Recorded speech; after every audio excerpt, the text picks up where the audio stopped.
Bowl pick was 50. I'm like, doesn't that kind of make it look like you don't know? It does. Yeah, well, that's fine. I don't care. Whatever. Everyone suck it. Chiefs win.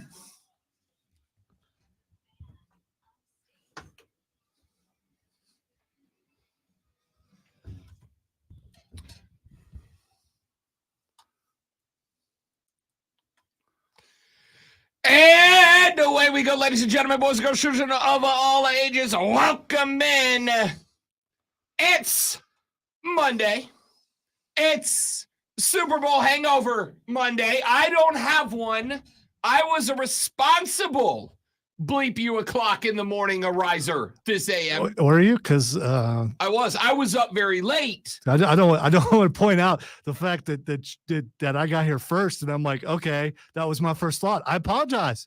I was wrong. I mean, here's what I thought is that you were at a party and you stayed up too late. No, in fact, I left a party at halftime to go home because look at you. It was like 8:45. The party was like 30 minutes from the house. And I'm like, all right, here's my options. I stay here. I watch the end of the game, a game which, and nailed it. I said repeatedly, I would not be shocked to see go into overtime, a game that Lonzo and I both not only correctly predicted the winner, but correctly predicted the final margin of score and did so by a single point for both teams. We both went 24-21. Your final score, 25-22. Your Kansas City Chiefs are once again the champions of the world. And in case you doubted for just a second, if Rob Brown's master's degree in knowing ball held up, not only did I say overtime was a realistic possibility, not only did I say the final score line would be a 3-point margin in favor of the Kansas City Chiefs, nailed all of it, but also told you to hammer the under in this game, which was at 47.5. And I'm very bad at math. That's why all my jobs are wordsing jobs. But your final score of 25-22 slips you in at 47, which is, and again, this is statistically true, under 47.5 points. The ball knowing was through the roof last night. Just about everything got called right. The only things I missed on were Mahomes' passing yards, had a better game than I thought he would, even though he was, and this is true, Lonzo, running for his damn life last night. Which he should have been if you look at that defensive lineup for San Francisco. It's good. I called it. I told stacked. I told you. That defensive line was something, man. Was something. When Nicky's flying at you, you gotta, panic might ensue. Nicky! Hey, let me ask you a question. Let me ask all of you a question because I was blown away by this. I got on the social media last night at the conclusion of the Super Bowl. How could anyone just go to sleep after that game is beyond me. Well, I did. I was pretty tired. How? I was jacked, and that's not even my team. How in the world were you not sitting on a blood pressure that was through the roof? I didn't get nervous till overtime. Once overtime happened, I'm like, okay, this could not work out for the Chiefs. There's this thing that I have that some other people have. It's called being old. So as an old, you can pretty much go to sleep when you're really tired, and the adrenaline left me really fast. So there's that. I don't have that. I ended that game sitting in the bro cave, tablet of truth in hand, putting together today's show. And at the conclusion of that contest, I thought to myself, my loins have been tingling.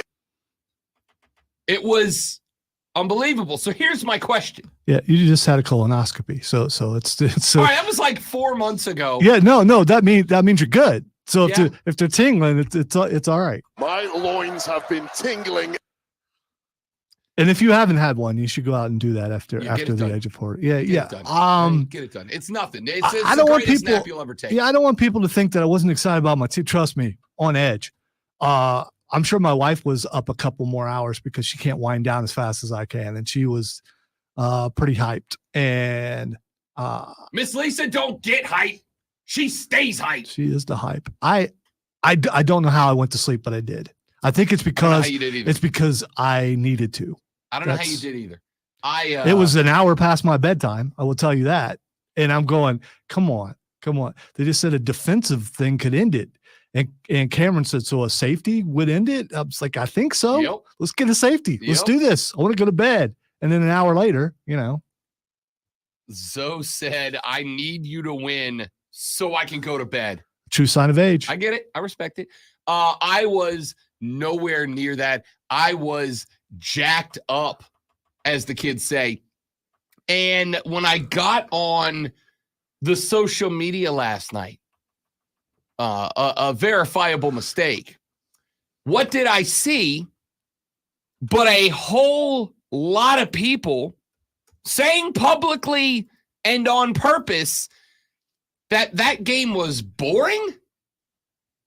I don't get that take at all.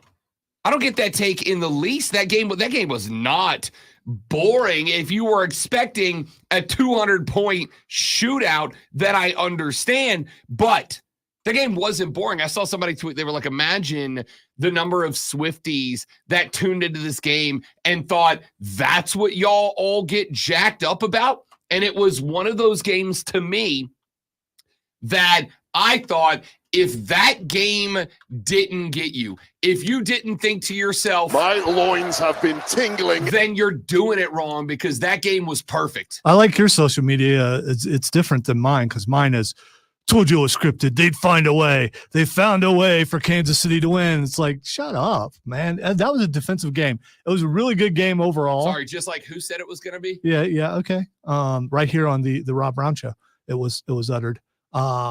It was a really good game. The commercials had some high points, and halftime was okay. Nick Offerman, aka Ron Swanson. I'd already riding a seen- dragon. See, I got spoiled on that one. I'd already seen that one. That was good. But we both know what the best commercial was. Michael So, Sarah V. No, that was good. He dropped the line. I'm not going to even say it on the radio, Yeah. but he dropped the line in the middle of that commercial that the entire Super Bowl party I was at lost its mind laughing. The mullet. It was the funniest It's the thing. mullet. The mullet, hands Stone down. Cold with the mullet. I tweeted that. Yeah. I did.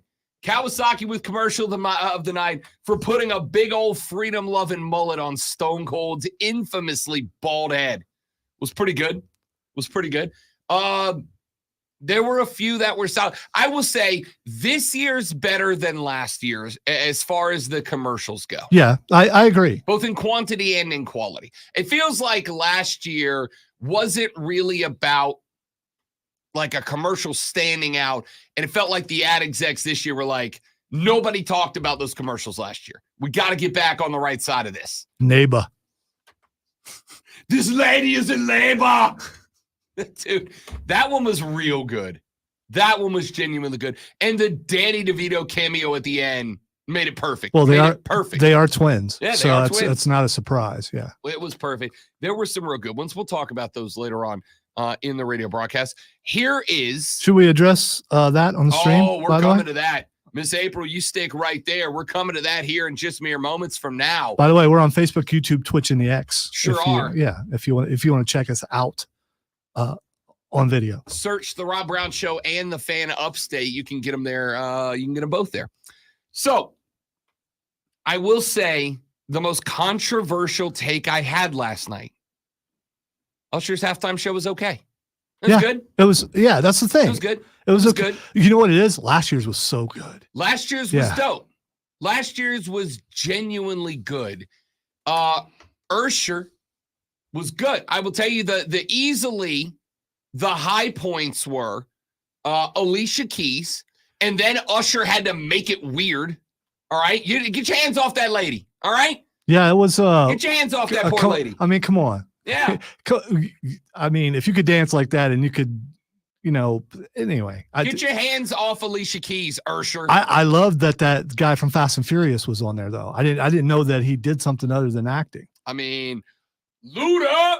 Yeah, it's like I love Luda. That fro was killer. By the way, I love Luda. That was a killer fro. I hope that's real. I hope that isn't like can you fro weave? I guess you can. That Luda's legit. That was cool. I love Luda. The highlight of the entire show was Luda and Lil Jon, without a doubt, hands down, no question. Was the highlight of that show. I thought everything else was okay. Like the roller skate gimmick with the roller skate girls was kind of like, it was great choreography. The floor graphics while they were skating was really cool. I thought Usher nearly lost it at one point on the skates. I had no doubt he did. Yeah, it looked like he had to catch himself. He made it smooth, of course, but I'm pretty sure he lost it. I thought the roller skating was cool. I thought the very beginning where he was walking through all the Vegas performers doing the Cirque du Soleil stuff, that was pretty great. Like when they fanned over and they showed all the showgirls, and you're like, what a random camera shot, and then that dude like catapulted out behind them. Like it was pretty cool stuff. But as far as it goes, like Usher himself, Usher was he was okay. Like there were 4 or 5 spots in his song and dance where you could hear my dude was not 25 anymore, right? He's like, yeah, smooth. Like, take a breath, big dog. There's a lot of sweat. I thought that was, he's moving a lot. Oh, he's moving a lot. He can still dance. Listen, let's be very clear. Before any of you smartasses hit me on the text line, no, I could not do any of that, okay? I couldn't do any of it. If you gave me 6 months of training and practice, I still could not dance like Usher. Not even back in the day? No. Okay. I could not move. I can move, but there's a reason why Rob's been like, I'm a swing dancer, because I can't do any of that. I think back in the day, I could have did some of the skating. You could have skated. Oh no, I was pretty good. You could not have done that. No, I dance skate. It's the only thing I can do that I can't put rhythm into it. I dance skate. Yeah, because if I try to skate regular, I fall down. Have been tingling. Probably not the place to use that. It's perfect drop for that. I thought he was good. I thought it was good. I will say this, that Super Bowl halftime show was for, based on the reaction of the people I was around last night, that Super Bowl halftime show was for women my age. That's who that was for. Okay? It was for women my age, because I was there, the fiance, there was a group of other girls from the soccer fan club and the wives of soccer buddies, etc.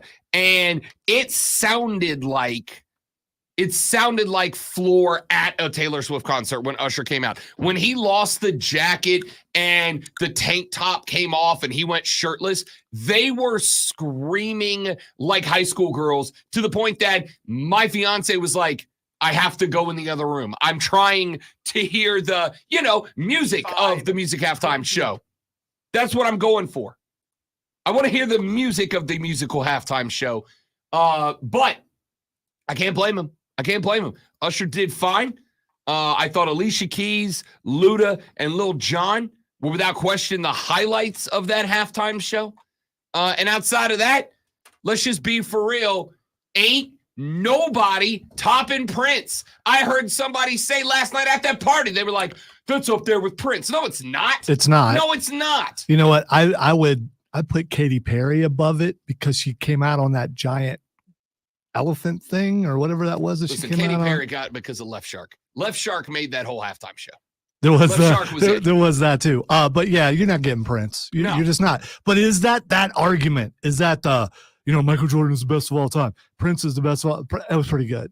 And I have to put Michael Jackson second. So, you'd have to do a whole lot to supplant those for me. I would go, I'd say Prince is up there. I'd say MJ is up there. I would say the LA, the California Lovin' with Dre and Snoop and Fitty and all that. Yeah, last year was really good. Up there at the top. So in recent memory, he had to go against last year, and I just didn't think he pulled it off. I do have a major Super Bowl question that I need to ask, and we can still say it because we carried it. Who the heck is Ice Spice? I know I'm old. I know I'm old. I think I saw her in a commercial last year, a Dunkin' Donuts commercial with Ben Affleck. Yeah, I think that was her. But who is she? She's a musician. Yeah, is she a rapper or a singer? I'm gonna be straight up with you. I don't know. Okay, all right. I don't know. All right, because I know who she is. I think she's a rapper. but who kind of like dabbles in the like R&B rap, kind of that gray area between, I think. All I know is the image at the beginning of Jason talking to Ice Spice has generated a legion of hysterical memes. That is a guy who can walk in and talk to anybody. Yeah. He just, I mean. There's one where Jason was like, oh, so which Spice are you? Like, it's just great stuff. I'm also very disappointed Justin Bieber wasn't a part of the halftime show. I mean, how can you have Usher and not have Bieber there? And he was there. And he was there. He could have been out there. Yeah. I mean, you know, why not? Why not have Biebs out there? Also, I found out Posty is doing a country album. I'm in. I'm way in. It was kind of a country It was feel 100% to a country feel. My favorite part to it was the guitar work. I Wait. thought the guitar work was I thought excellent. it was very good. But the dramatic moment of the night, Reba was right on the 90-second mark. It was going to be right there. It was right under the gun. I got a room full of people that bet the under. I had the under because it's a country music star. I'm like, you know, Reba's going to have her diva moment, but I don't think she's going to overdo it. Bro, she dropped a second The Brave on the end of the anthem, national anthem. And if it wasn't for the second The Brave, she'd have hit the under. She went over. She bet on The herself. Brave. She bet on herself. She's a Vegas vet. She bet on herself. What's up. Yeah, well, you could. How could you not do that? I mean, you shouldn't, but you could do that. I mean, you know, she's like stretching out. She's pointing at the crowd like, you all just lost. And guess what? Reba has integrity. Does she? That's why. Okay. Yes. She sang about the putting a girl into prostitution. In Georgia. Yeah, that was a remake. You know that was a remake. Yes, I do. And you know what? It's now Reba's. No, Okay? it's not. It 100% No, it's Vicki Lawrence's song it's forever. Reba's. Vicki Lawrence right. from the Carol Burnett Show. When we come back here in a minute, we will actually talk about the Super Bowl itself. Your Kansas City Chiefs become the fourth team in NFL history to win 3 Super Bowls in a 5-year span. They become the first team to repeat in 20 years. And Patrick Mahomes joins rarefied air as the first player to, join as the most recent player to join a short list of 3-time MVPs, is what I was trying to say before I melted down right there. Hey, it's the first segment of the first day of the week. Give me some space, huh? Should Patrick Mahomes been MVP? I'm going to say shoulder shrug, and we'll debate it when we come back. Lonzo Robin, the Rob Brown Show rolls on. It's going to be busy today, y'all, on the Fan Upstate. Smith. All right, guys, I got a live read right here. Thank you all for joining. Please stay right there, and we'll come right back.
yesterday. Yeah. She just crawls on my feet and goes to sleep. Yeah. So, I mean. Kittens are the best at that. Then kittens have the worst glow up of all time when kittens become cats. And then they become aloof. Unless they want attention, and then they won't leave you alone. I'm okay with aloof. See, this is why I don't get cats. Why do you want a pet that doesn't want to be pet? Well, I'm a dog guy. I just want a mean killing machine. I want to see carnage. I want to see the population of mice go down by a bunch. And you can have your own space. Alonso got a kitten. All he wants it to be is a murderer. That's definitely that's why we went and got her. I love her. She's awesome. But if she becomes aloof, as long as she does her job, I will say hi in passing. I'm okay with that. I will keep her fed and take care of her needs. If every once in a while she comes over and wants a little bit of a snuggle, I'm okay with that.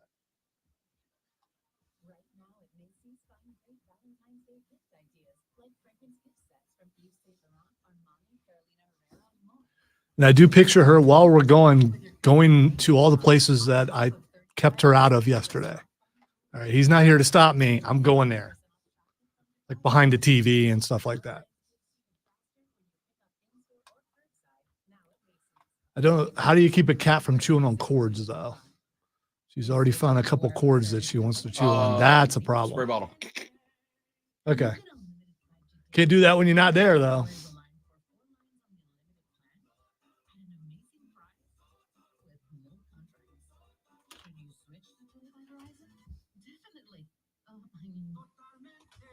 I will say, Zach, I think someone talked to Romo, and I think he backed it off. And I think there was a couple of times he started to go somewhere, and he stops. He did sing at the end of a segment. He did. Which I have no problem with that. Was on, by the way. Somebody sent me pregame, the Super Bowl drinking game, and there were like 9 Tony Romo. Did he ever say that was a little bit Mahomey of Brock Purdy? Because that was take a shot. I don't think so. That's the thing. There was only a couple of times where my wife said, let's change it to Nickelodeon. And the only reason why I didn't go with Nickelodeon is because I didn't want to miss the commercials. Because I'm guessing the commercials were different. You watched the Nickelodeon broadcast? No, I didn't. Oh, that's what I said. She wanted me to change it a couple of times because he got on her nerves. I'm like, yeah, but we'll miss commercials, and I don't want to miss commercials. I thought he was tolerable. There's a couple times I thought he was on the edge of doing what he was doing, and he stopped himself, or Jim punched him. And I wouldn't believe Jim punched him.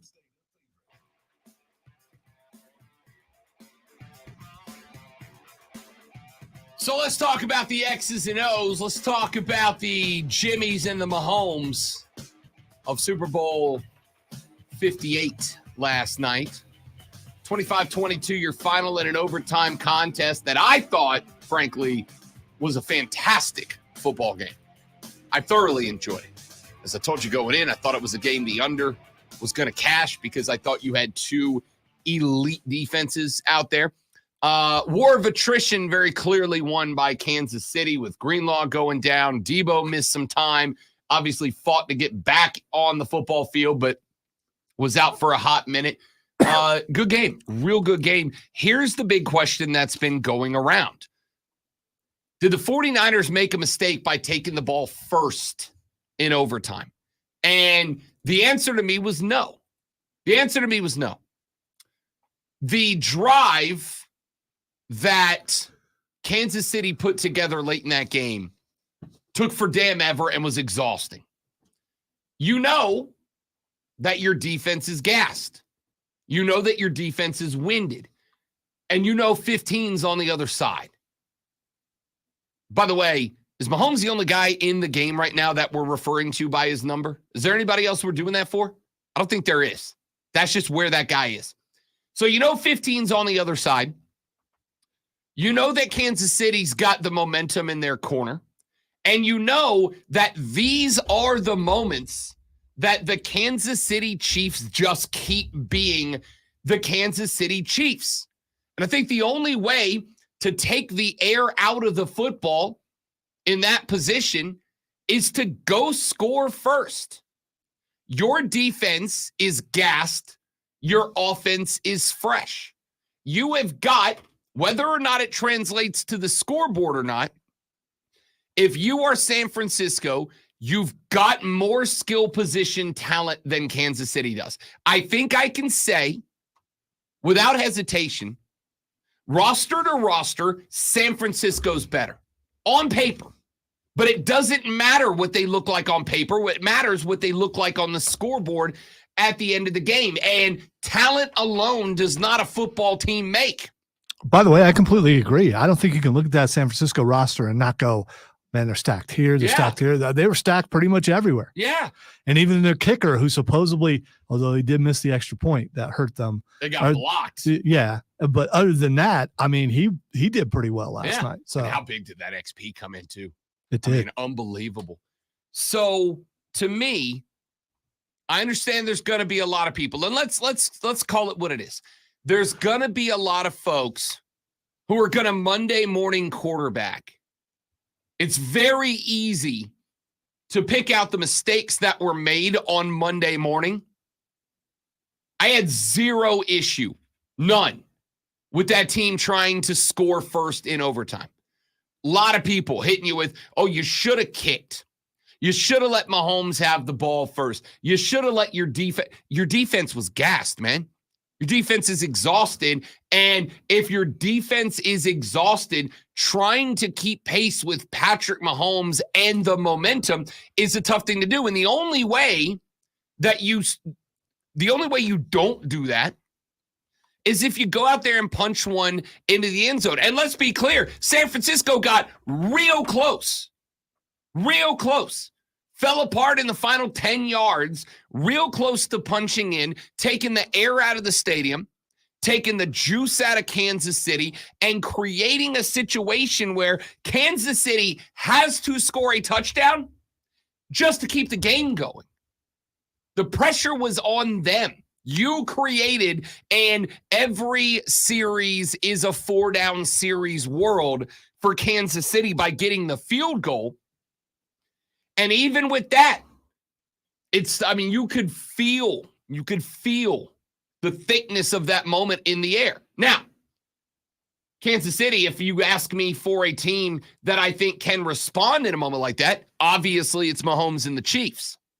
But San Francisco was yay close to putting 7 on the board in OT, and then think about the pressure on Mahomes and the gang, right? It's a little bit of wiggle room when you know all you need is a field goal. All you need is 3 to just keep the game alive.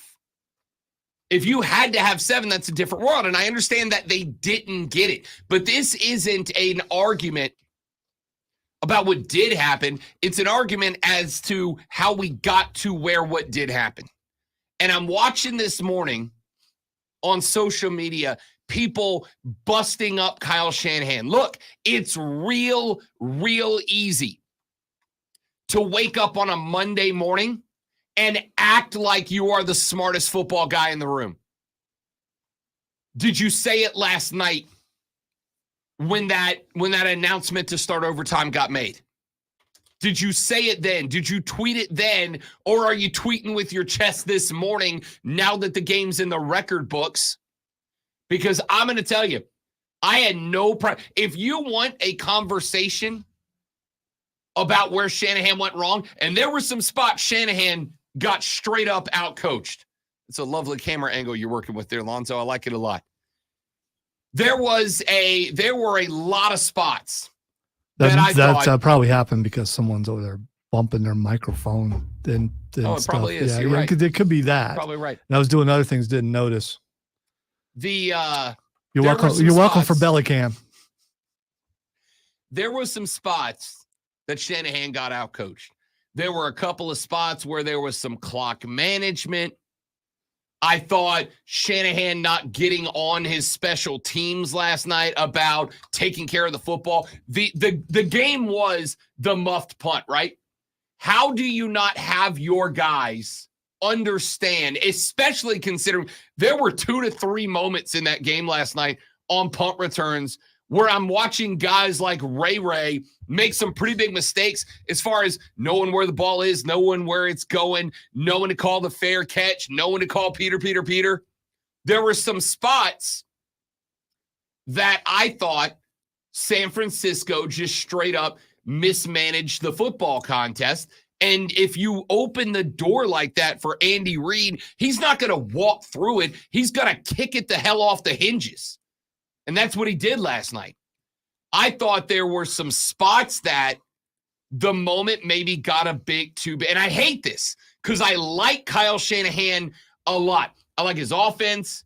I like his style of coaching. I like most everything about him. But I think there were 2 or 3 spots last night that were just a little bit too big. And he either overthought or underthought it. Clock management at the end of the first half was a question mark. Special teams management was a question mark. I did not understand why on that late drive where Kansas City was going down to try to tie or take the lead, the one that gave them the 16-13 that turned into 16-16 setup. I did not understand why San Francisco seemed to have switched up their defense entirely, right? Like they're playing good ball. You have eliminated, let's be real, up until mid-third quarter, Travis Kelce was not a factor until later in the game. As you could tell by the fact that I thought he killed Andy Reid. I thought Andy was going down. I didn't hear Andy address that. Maybe he did. He did. He said, forgive and forget, moment of passion. We're all good. And I think he just didn't see him coming. And he turned around and thought he was going to get hit, and that got Andy off balance. He shouldn't have came at him that aggressively, but the memes and things we've gotten out of that, well worth it for that. Poor Andy. I thought Andy was toast, dude. I thought Andy was in trouble. The first one I saw was Tony Stark built that in a cave with I was dying. I think San Francisco, for whatever reason, and you could see it, it was when Travis Kelce got involved. San Francisco switched up the defense. Now, losing Greenlaw changes how the middle of that defense works, right? That guy is so rangy and so athletic, and without that guy in the middle of the field, you kind of like you end up with some concerns. But I think you've still got to play that defense, and you've got to take Pat's favorite weapon away from him. But they didn't. They didn't. They loosened up the middle of the field. They tried to focus on the outside wide receivers, and it allowed Travis Kelce to start catching balls across the middle. And all of a sudden, he goes from one catch for 1 yard in the first half. He had like one catch for 1 yard, and then he ends the game with 90 yards of receiving, just like that. Just like that. Well, I think part of it was he was getting double and triple teamed, and they were taking him out of the game. But why did they switch up from that? Did anyone start standing out other than him to make them have to peel defenders off? I don't think they did. I think they just decided to stop doing it, or he figured it out. And I mean, clutch at the end of the game when Mahomes needed him, Kelce got open and wide open. I will say, as somebody who was watching 87 closely last night, because that, to me, I said going in, as much as it feels like, oh, duh, Rob, that's common sense. As much as it feels like that's common sense, Travis Kelce was the key to that offense last night. And when Travis Kelce was being held to a catch for a yard in the first half, at that point, I was like, yo, San Francisco can win this game. I put up the very not passive-aggressive tweet about Kansas City. I was like, they are the Chiefs. Nope, they are melting down. But the reality was I probably wasn't giving enough credit to the first half defense of San Francisco, who had basically all but eliminated Travis Kelce with the X's and O's. They had Greenlaw bumping him off the line. Outside of 7 yards deep, they were passing him off to the next level or running with him. And they said, look, you're going to have to beat us with anybody else. And Kansas City wasn't doing it. They weren't beating them with anybody else. And if San Francisco would have come up with 1-2 more tutties somewhere along the line, they just couldn't finish a drive. If San Francisco could have finished a couple of more drives, we're having a very different conversation today. But once Greenlaw went down and it stayed a one-possession game and they stopped being able to jam Kelsey because they didn't have the big physical guy they needed in the middle of the field to do it, the game changed and Patrick took advantage of it. I hate to invoke this name because he showed up twice last night in commercials and was very entertaining. Tom Brady and Gronk. There were times Gronk disappeared and was not there during games, and then suddenly when he was, he made a difference. It's the key. It definitely is, and I think it's the tight end position overall. But it seems like that connection has helped in a couple dynasties. I'm gonna tell you right now, you go back and look through teams that are either dynasties or feel like they are close to it. You know what? I don't feel guilty about this. I've been thinking about this. All the hate and everything. I went through 55 years of my life, and my team finally has went over that edge that some teams don't get to go over, and they're dominant. And this year wasn't domination. They could have lost just about any game, but they didn't. This is a great feeling. I'm going to drink a lot of beer tonight, Jim. Budweiser. And there are guys out there like Detroit fans who are just starting to feel the potential of what could be if they could just get over that hump, and that could be coming. I just, I am not going to feel guilty for the team that I pull for finally doing something that's amazing. I don't think anybody's asking you to. Oh, the haters, all that kind of stuff, and it just. By the way, can I? Sorry, real quick aside. Can I give you the phrase that I'm very much over? I am over they told us we can't. They told us we won't.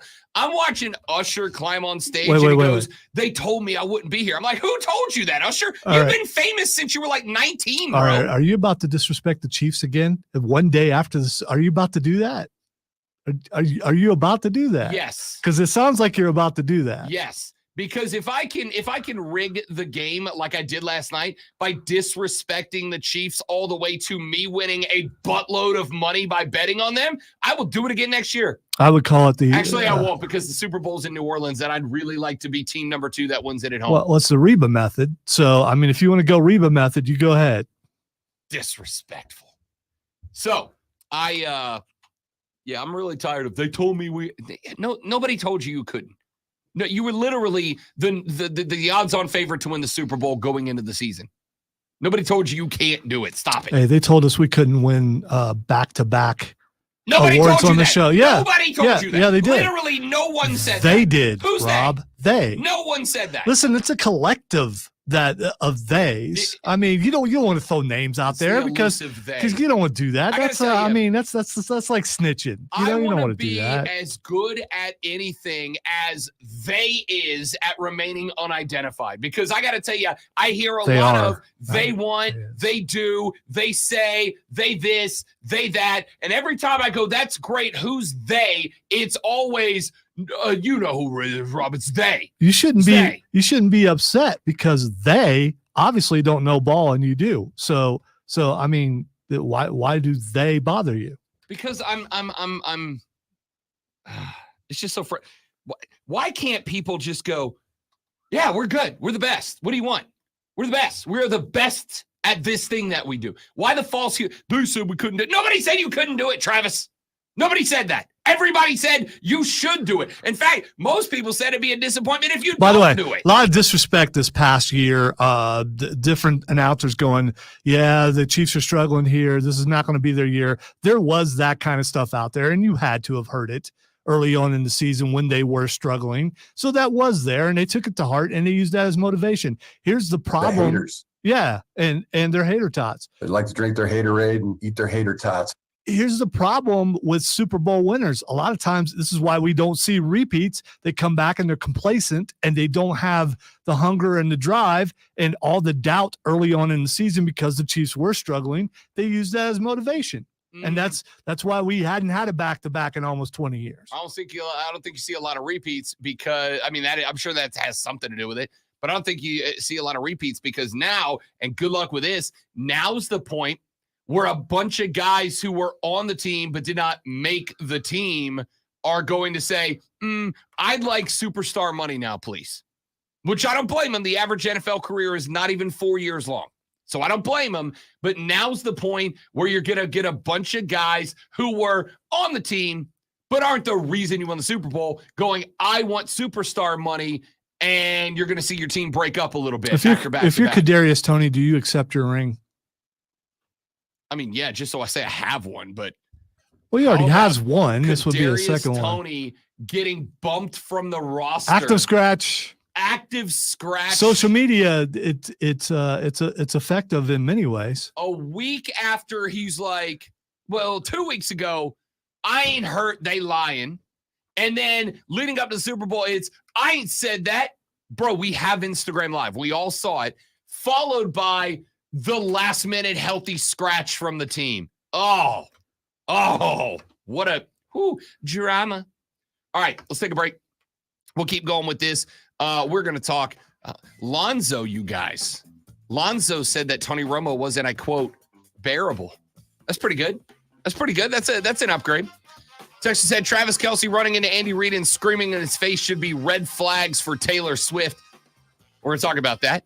Texas says, congratulations, Chief and Lonzo. With Mahomes at the quarterback spot, the Chiefs will win at least 5 more before he's done. Spur Daddy jumping in early. I don't know about all that. I hope so. But I don't 5 know more? 5? Yeah, it's going to. 5. Andy Reid and Travis Kelce are going to factor into that. 5. Golly. All right, let's take a break. We'll come back here in just a minute. Wrap up hour 1 of the Rob Brown Show. Talking Super Bowl, y'all, on the Fan Upstate. Zach, I agree. Brock Purdy was better than advertised last night. Yeah, take that, Cam Newton. I mean, my dude did really well. He managed the hell out of that game. I was really frustrated that Mahomes didn't run more early because those lanes were open. I do not want him running into Dre Greenlaw. I don't. This was after Greenlaw was out. Right. That's what I'm saying. Once he was out and the lanes were open, had to go.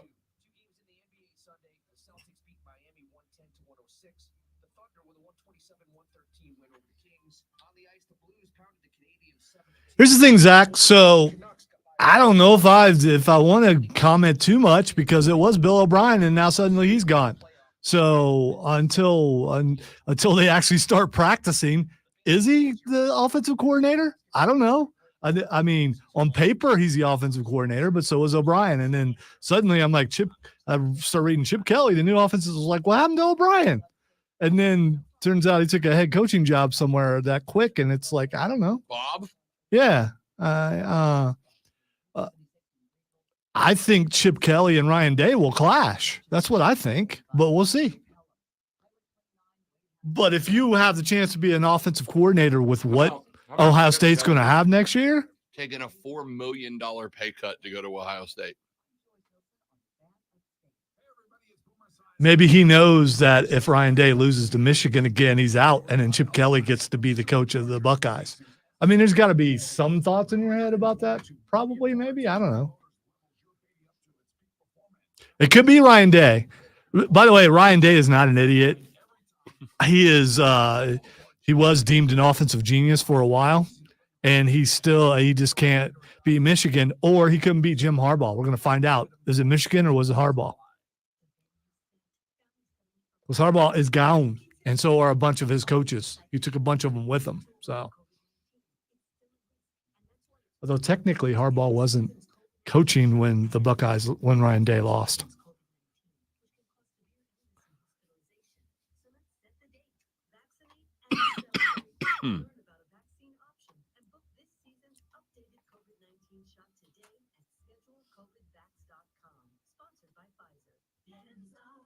Keep seeing Dora the Explorer rules expert popping up on videos. I got to hear it.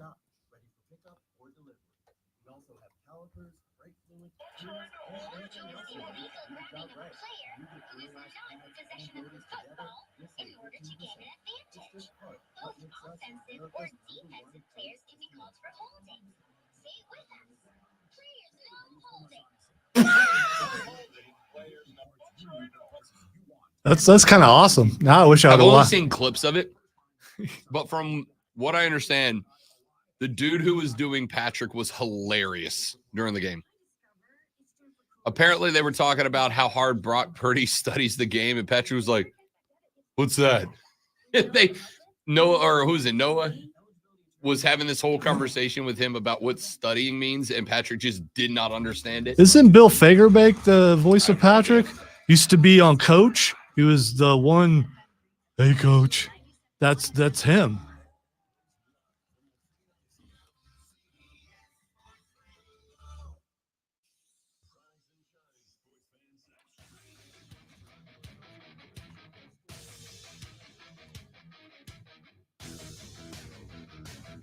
Good morning.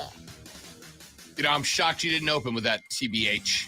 I was giving you some. It's appreciated. Yeah. It's appreciated. Whatever it was, I was giving it to you. I appreciate that, whatever it was. Y'all, as Zach said on the stream chat, Brock Purdy showed such amazing poise last night in his first Super Bowl. He led 3 game-leading drives in the fourth quarter and overtime to give his team a lead at some point. I'm going to go ahead and say Brock Purdy managed the hell out of that game last night. He was better than advertised. And he was advertised pretty well. Pretty well. A lot of Brock Purdy talk last week. He was advertised as being very good, and he was. How about a Steve Wilkes though? I mean, you get handed that kind of defense, and you can't beat a team when you're leading. No, don't you do that. That guy. Don't you do that that. guy. I'm going to do that. That guy's Don't overrated you do when he's that. with the Panthers, Bro. and cannot coach an all-star team The haters. with the league. The haters. It's not the haters. haters, It's not the hating. haters.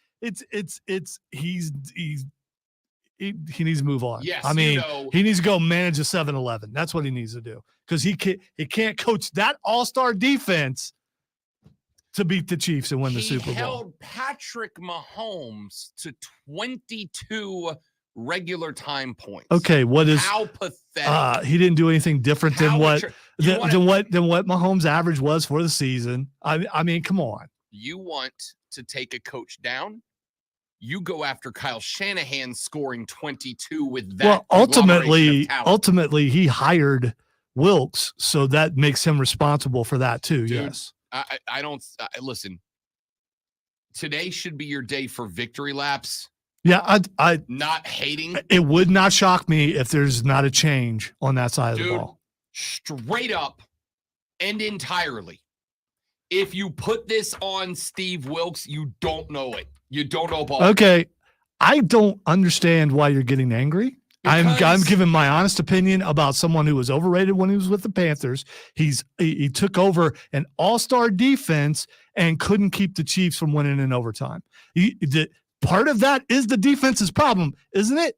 Isn't it the defense's fault that the offense scored on the defense? So you're not going to give any blame to him at all. No, Okay, all right, no. fine. San Francisco's I defense. guess we add somebody else to that list of people you defend for no reason.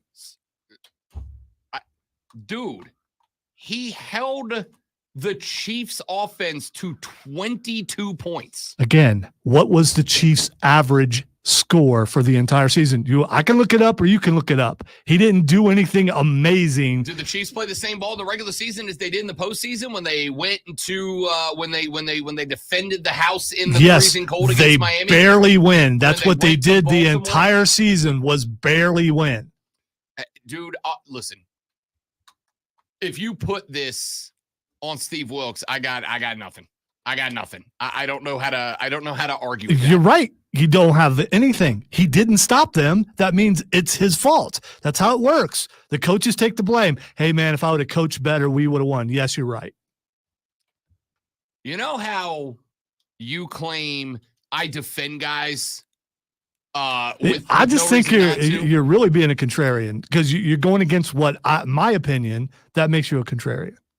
That's not how that word works. It is, because anytime I disagree with someone, I'm the contrarian. So it should work the other way. No. Contrarian means you disagree with the public, with the popular opinion for the sake of it. I'm scrolling through last night. I saw a lot of blame handed to San Francisco. None of it going to Steve Wilkes, and I don't think it should. That is not on Steve Wilkes, and it's frankly Not on San Francisco's defense, who gave you By the way, quarters. I'm not done. No, average Who points, gave you 21.8 for the season. 21.8 for the season. That was their average points. He didn't do anything any different than any other defensive coach the entire season with that roster. He gave you 3.5 quarters of elite caliber ball. And when did the break for Kansas City happen? And then he wilked at the end of the game. When did Kansas City take their first lead? What was the circumstances? Was it the defense? No. It was special teams giving Kansas City the ball 12 yards from the end zone. Yeah, Patrick Mahomes is scoring from there. If that special teams turnover doesn't happen and San Francisco gets the ball back, we got a different game. I got nothing, man. Kansas City. Shout out to Deontay because I thank you for agreeing with me because Rob will get a bunch of texters who agree with him, but I appreciate having one person agree with me. In the end, did they play a good game? Absolutely, but as I just pointed out, the Chiefs averaged 21.8 points the entire season. So he didn't really do anything that significant compared to what every other defense out there did. With how good that defense was, they should have been able to hold him the whole time. You know who the more gas defense who came through was? It was Kansas City because they were on the field. That defense was on the field who gave up much the longer. Exact same number of points. The exact same number. But they are great, and San Francisco's defense collapsed. By the way, same number of points. Time of possession meant that San Francisco's defense was definitely fresher and should not have given up the points that they gave up. But, that's just what they do. How many turnovers for San Francisco? How many extra possessions for Kansas City? Maybe that's the deal. By the way, you're right. Kansas City lost the turnover margin and still won the game. No, you did not. Pacheco fumbled, and Kansas City threw an interception. Right. You did not lose the turnover battle. It was, 2-2, I think? No, I thought it was 2-1.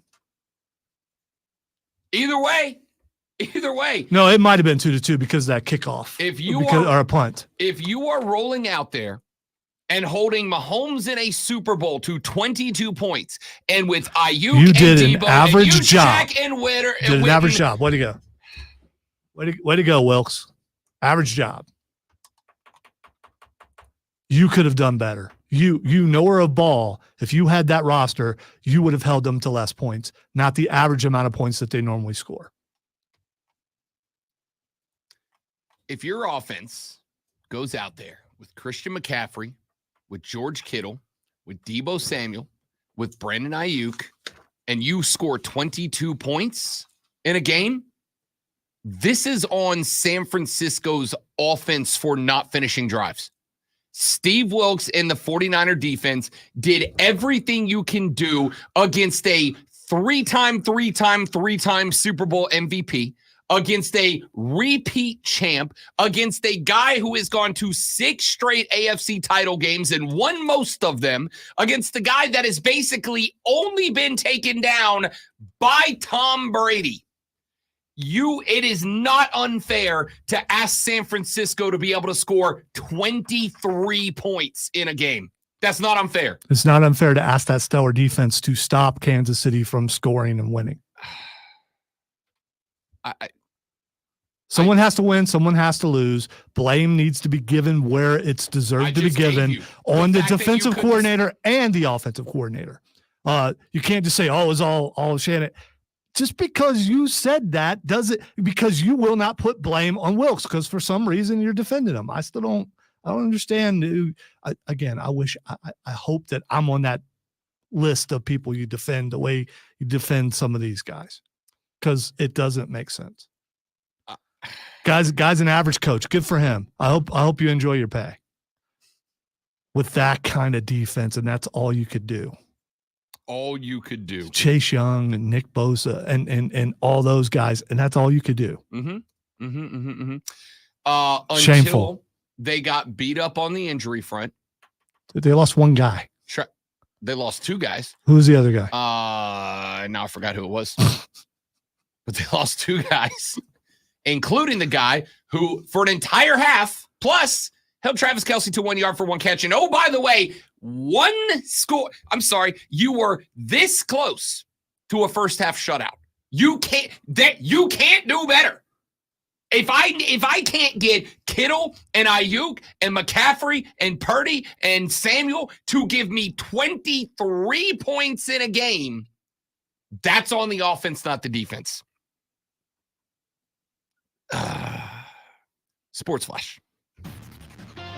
Some people just get so angry. I don't know why.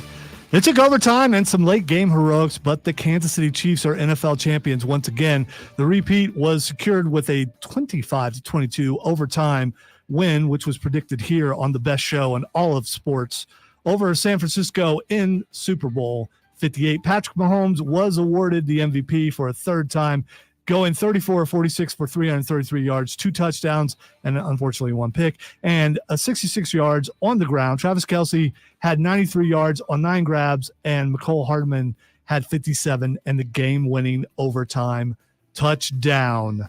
Kyle Lowry was a Hornet for a very short time, agreeing to a buyout with Charlotte after being traded from Miami before the trade deadline. Once Lowry clears waivers, he's probably going to sign with the 76ers. Tune in Wednesday at 6:30 as Furman takes on VMI right here on The Fan Upstate.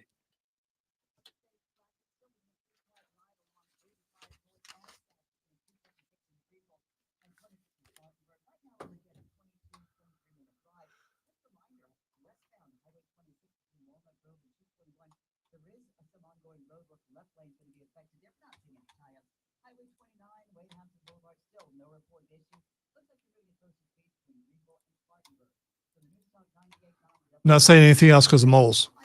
Sorry, Moles. You have nothing to report.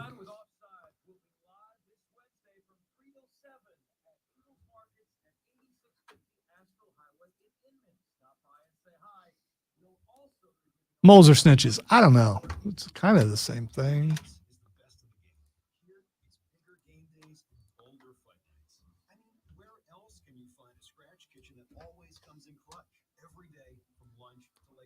Only at Twin Peaks, the #1 sports bar. Scenic Views are calling you to Sweethearts Week.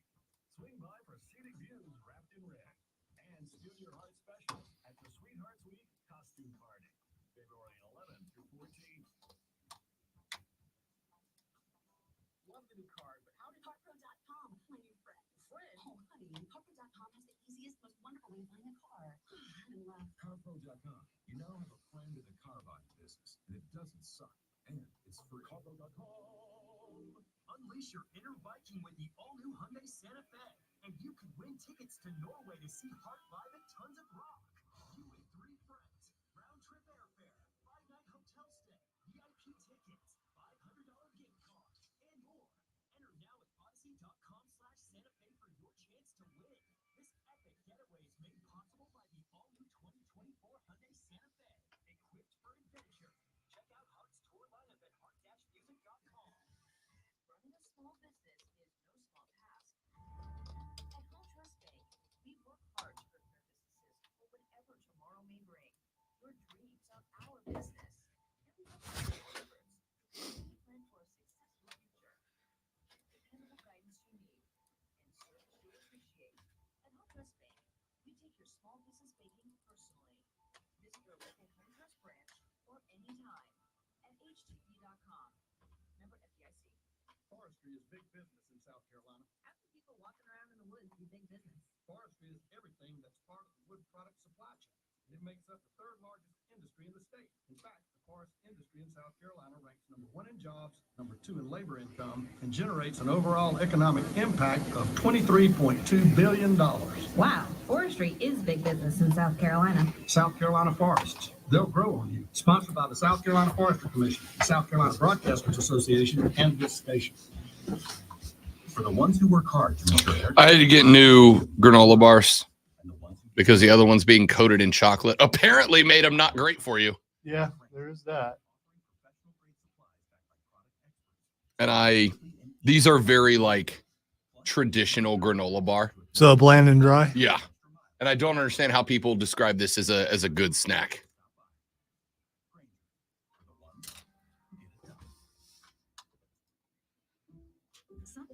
You like dip it in dark chocolate, which is healthier, supposedly.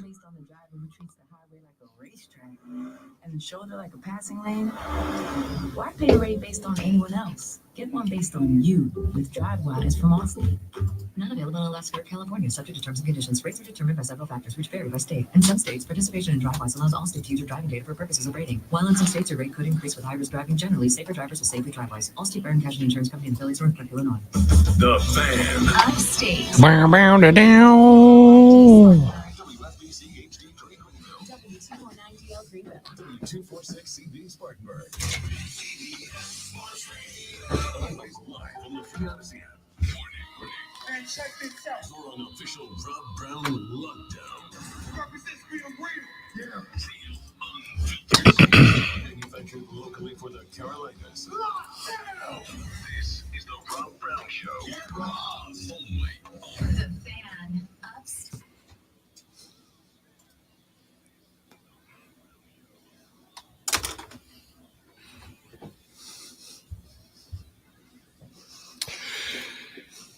And away we go, ladies and gentlemen. The Rob Brown Show is back on your radio. Hour 2 starts now. This, friends, is the Fan Upstate. I am Rob Brown. Over on the other side of the metaphorical glass, he is the Sultan of Swag, the Professor of Perfection, the Wizard of Wave. They call him the Great One, Lonzo, on the ones and twos this AM. Should you like to be a part of the radio broadcast, now's a wonderful time to do it. The renewal by Anderson of the Carolinas fan phone is open for you at 844-326-3663, 844-FANFONE. You may text us on the text line at 71307, 71307. Start your text with FAN, F-A-N, FAN, F-A-M. We'll read them on the air. Tweet X, post us at Lonzo Onward, at The Rob Brown Show. And today I am manning the Fan Upstate Twitter account as well, at The Fan Upstate, if you want to get at us there. All the different ways to be in touch with the radio broadcast. Today, you can also email me, rob.brown@thefanupstate.com. I will say this. I really thought Travis Kelce was scoring that game winner. And America had Travis. There were more bets. I learned this on Sunday morning, Lonzo. There were more bets on Travis Kelce to score a touchdown than there were on the San Francisco 49ers as a team to win. Outright or against the spread. I wonder if there are a certain sect of fans who forayed into betting for the very first time. The Swifties are gambling now. And were swayed towards a certain player. The Swifties. Because that's the first thing I thought of when you said that, and it wouldn't shock me if that's part of it. Here's a fun story, or stat, I should say. By the way, real quick, they mixed it up last night. They only showed Taylor when Patrick Mahomes did something, not when Kelce did something. Take that, haters. How many? Did we get a number? How many times they showed her? I didn't see the number. I counted 4. Yeah, during the game, it was 4.5. During the game, it wasn't that bad. Before the game, during pregame, and they showed her a bunch. Yeah, but there was also a bunch of celebrities in that booth. I was gonna say they showed her and Blake Lively. But wait, scratch all that. Did you see the video of Jackson Mahomes getting absolutely blocked by Britney's bodyguards? Spectacular. Brit was up in the club at the Super Bowl warm-up. Jackson, the influencer Mahomes, was walking up like, let me get in there with my my sister-in-law, yeah? And security was like, no, dog, nope. So if you guys ever wonder why I don't show up for events, it's because Rob does that to me. Yeah, I Brittany Mahomes him. His people are waiting there. I try to disguise myself. I try to do a bunch of other things to get in there, and it never works. These guys are good. Kyle Shanahan has been involved in 3 Super Bowls so far. He has been to one as an offensive coordinator. That was Super Bowl 51. He was the offensive coordinator in Super Bowl 51. You may remember Super Bowl 51 as the Super Bowl in which the Atlanta Falcons had a 28-3 lead and then lost the game. My loins have been tingling. Kyle Shanahan was the offensive coordinator in that game, blew a 25-point lead. In Super Bowl 54, San Francisco against Kansas City, the San Francisco 49ers held a 10-point lead over Kansas City, and then they lost it. In Super Bowl 58, the San Francisco 49ers under head coach Kyle Shanahan had a 10-point lead over the Kansas City Chiefs, and they lost it as well. Not only is Kyle Shanahan, as an offensive coordinator or above, 0 for 3 in Super Bowls, but he has blown a double-digit lead in all 3 of them so far. I don't know if Kyle Shanahan's the guy that's going to be able to get it done. Great one. I think the narrative, whether you like it or not, has not only been spun, but it's one that has to be talked about. That's impressive.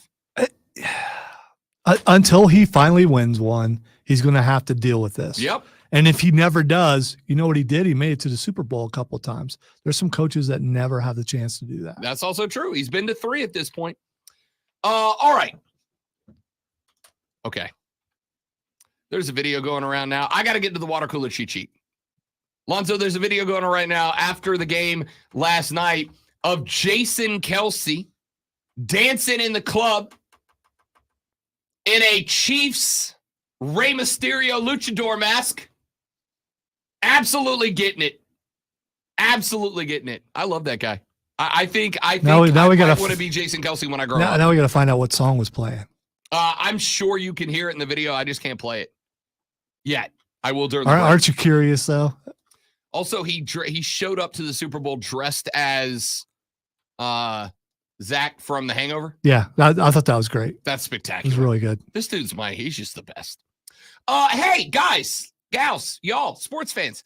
It's 7:08 in the morning. You're just a few minutes away from having to get clocked in for work. You're just a few minutes away from having to start your day. And when you do, at some point, you're all going to be gathering around the water cooler to talk sports. And while we are breaking down the Super Bowl and preparing ourselves for the 250-plus day seasonal depression that is the football off season, worry not, there are other sports happening, and that is why you need this. Are you ready for the playbook of the peculiar, the almanac of the absurd, and the encyclopedia of the extraordinary? Well, you better be, because we're diving headfirst into the 3 top stories that will have your coworkers saying, You hear that? Hey, Big Daddy, how you doing? before they take their first bathroom break.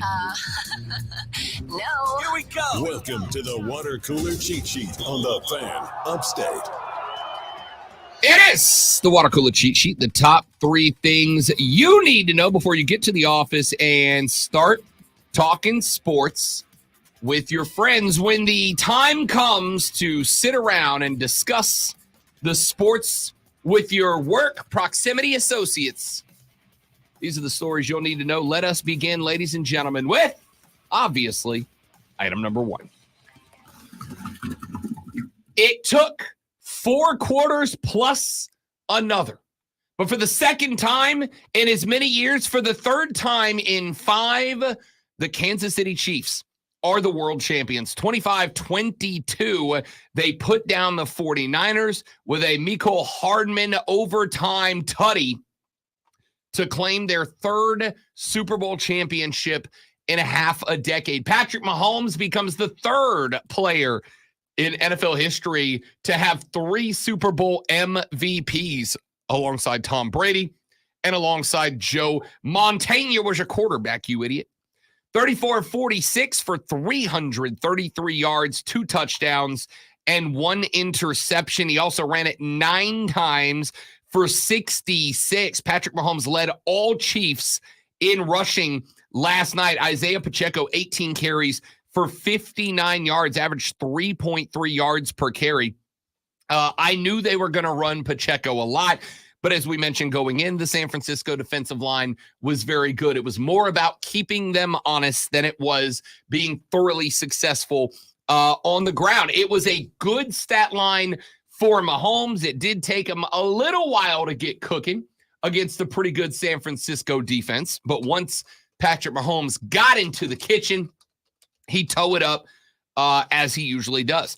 Travis Kelce had himself another day. 9 snags, 93 yards. Mecole Hardman had 3 for 57, 1 for 52, 2 more for a combined 5 yards, but one of them was the game-winning touchdown in overtime. Over on the other side, San Francisco, Brock Purdy, 23 of 38, 255, a touchdown, and a QBR of 69.8, a QB rating of 89.3. Straight up not on Brock Purdy. Straight up not on Brock Purdy. He managed the hell out of that game. Christian McCaffrey, 22 carries for 80 yards, 8 catches for 80 yards, and a touchdown in that one. Brock Purdy ran the ball 3 times for 12 yards. The 49ers amassed 110 yards of rushing offense. 80 of it belongs to CMC. 276 yards through the air all told, because the other passing touchdown came from, as we all knew it would, Jawan Jennings, who threw he threw a lateral pass to McCaffrey, who then took it 21 yards right through the heart of the Kansas City defense for pay dirt. McCaffrey again, 80 yards. I know, great one. I know that we don't give MVPs to the losing team, and I know that you don't give MVPs to certainly not quarterbacks from the losing team. Christian McCaffrey was the MVP of that game last night. I agree. I had no idea who they were going to pick as the MVP. And we were talking about that before I went to bed last night. It's like, I bet they'll probably give it to Mahomes, because who else are you going to give it to on the winning side? There really wasn't another Chief out there that had the number that you go, that's the guy. Mahomes outrushed everybody else. Kelsey had 9 for 93, but he didn't score. I think if he punches that game winner in, right? If he punches that game winner in on that last drive, as opposed to waiting one more play to go to Mecole Hardman, I think Travis Kelsey probably becomes the first tight end to win a Super Bowl MVP, because I believe that would have pushed him over 100 yards. And I believe that the touchdown that sealed it would have been enough. But without Kelsey getting in, and with so many different guys, right? There wasn't a guy that jumped off the page. 93 yards, yeah, but Mecole had 57. Watson had 54. Rasheed had 39. Pacheco had 33. You had so many Chiefs get the ball. I think you had like 11 different guys catch the ball for Kansas City, and they spread it around so much.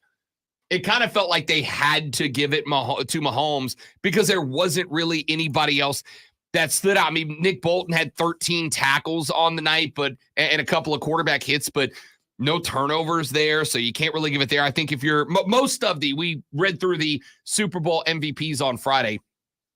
Most of the Super Bowl MVPs over the years had a turnover or two if they came from the defensive side of the football. There really wasn't that guy for Kansas City. I mean, Nick Bolton was the best. He had 13 tackles, 5 of them solo, a couple of quarterback hits, but no sacks. Just one of those 13 was a tackle for a loss. Like, I don't know who else you could have given it to. And the MVP is basically Zoe. If nobody jumps off the page anywhere else, then a quarterback who doesn't turn it over 3 times wins. Yeah, unless they only threw for like 100 yards or something like that. But he had a pretty good game. Good game. You had 333 and then, 60 on the ground? Lead your team in rushing. I mean, that's going to do it for you. I still think CMC was the MVP of that game, and I know that San Francisco didn't win, but my dude went 160 yards and a touch, you know? In a game that one snap of the ball, if the field goal or if the extra point's not blocked, San Francisco probably wins the game. If they don't fumble the punt, they got a much better chance at winning the game. That was a game where 2 or 3 plays, and most games are, but any one of those 2 or 3 different plays goes the other way, and San Francisco wins, and Christian McCaffrey is the MVP. I would not have had a problem giving it to a player off the losing team, because McCaffrey was a dog last night. But we talked a lot of Super Bowl. We're going to play a lot more Super Bowl. Let's get to item number 2. Caitlin Clark's quest for history took her to Lincoln, Nebraska yesterday. She went into the game needing 39 points to become the NCAA's all-time leading scorer. She needed 8 points when the Iowa Hawkeyes entered into the final quarter of play. She needed 8 points when the fourth quarter of play concluded. for Caitlin Clark, who had 31 going into the fourth. It was the first time that Caitlin Clark lost to Nebraska in her Iowa career. She did not put up a point in the fourth, the first time in her entire career that she played the entire fourth quarter without scoring. She went 0 for 6 down the stretch, tying her worst shooting in any fourth quarter of her 4-year career. She previously went 0 of 6 in the final period of an NCAA tournament round, second round loss to Creighton back in 2022. That loss ended her sophomore season. This one, her true senior season, she's right there in the mix. She needs just a fistful more points, not even double digits, to become the NCAA's all-time leading scorer on the women's side. But that milestone will have to wait until Thursday. The good news, she's got a good opportunity, and I suspect will break that record at home, back in front of the Hawkeye faithful, as Iowa will be at home on Thursday night hosting the Michigan Wolverines. The quest for magic, just that much short. I'm good with it. Let's see her break it on the home court. That's kind of what I wanted in the first half, right? Like, that's kind of what I wanted to happen. Let her break it in front of her fans. That's what we're going for. Let's get to item number 3, shall we? Let's talk a little basketball over the weekend for the Palmetto State, as we have now begun to transition ourselves into basketball season. March Madness, just a handful of weeks away. The conference tournaments are about 2 weeks away at this point. So we turn our attention towards the hardwood.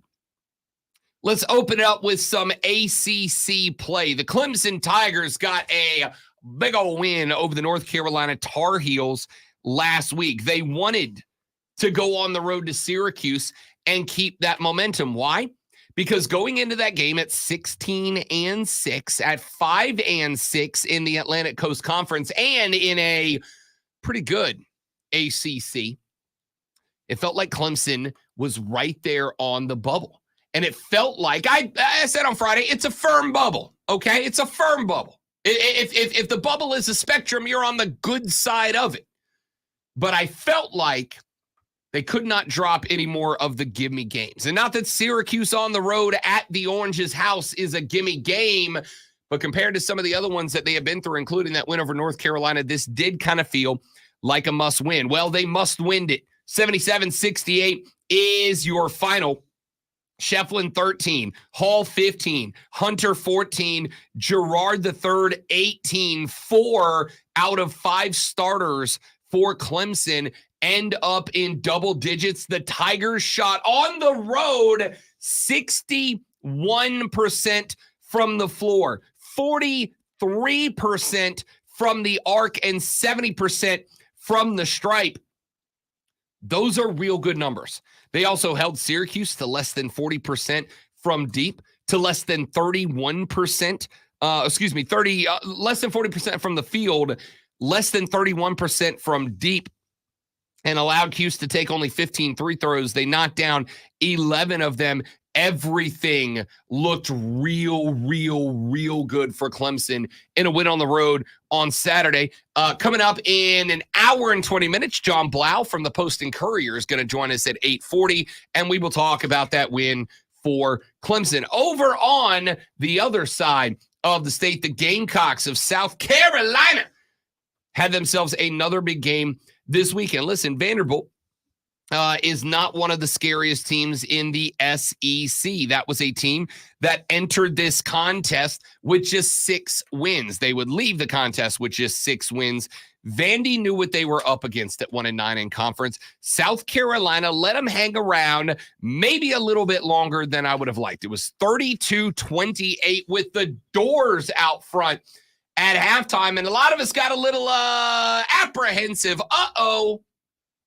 No pressure in this one. And because there's no pressure, South Carolina maybe took their foot off the gas, and they put it back down squarely in the second half. Gave up just 28 in the second half, scored 47 en route to a 75-60 final in that one. And Colin Murray Boyles, 31 points, 14 of 17 from the floor, 3 of 3 from the stripe, had 7 boards, 2 assists, a steal, and a block to his name as well. The Gamecocks shot 52% from the floor. They went 9 of 29 from deep, only got 8 shots off the charity stripe, not down 6 of them.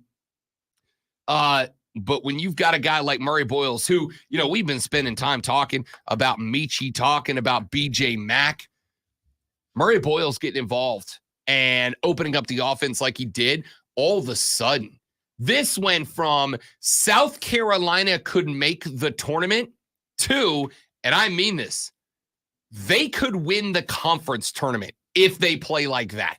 Now, again, it was against Vanderbilt. Let's not go bananas here. That's not a good Vanderbilt team.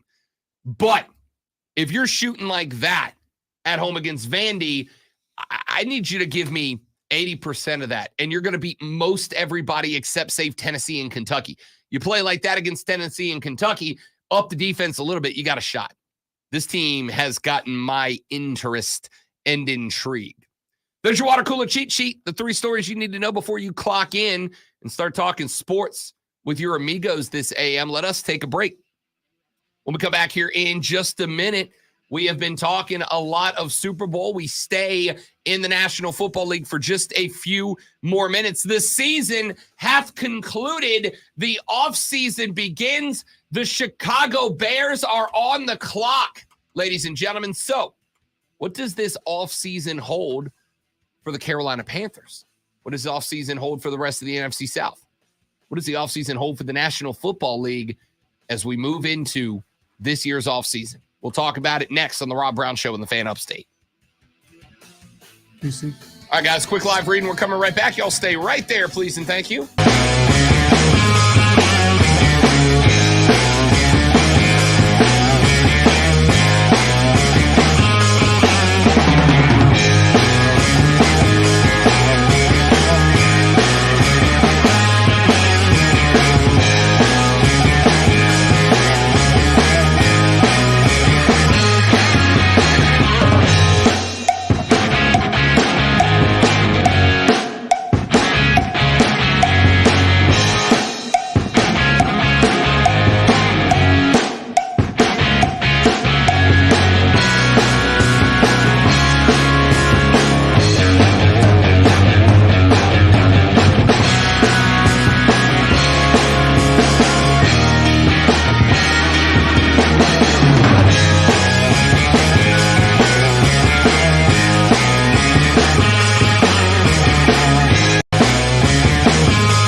last night. I watched it right before I went to bed.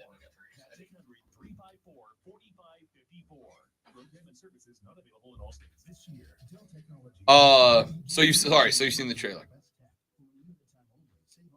I knew they were going to start positioning him in. Scratch that.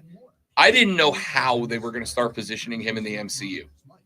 But to have the TVA show up right out of the gate, I was like, oh, that opens up a lot of possibilities here. I'm really hoping for like just everybody to make a cameo. Just everybody in the universe make a cameo. So far, there's already reports of a bunch of people. Let's go.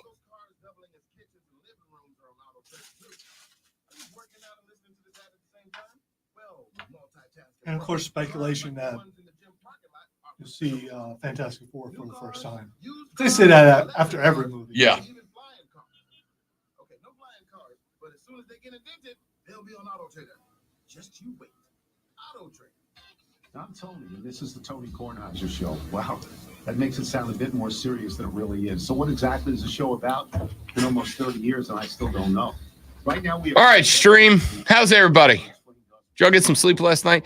Can we agree just move the game to Saturday? I'm begging you, America.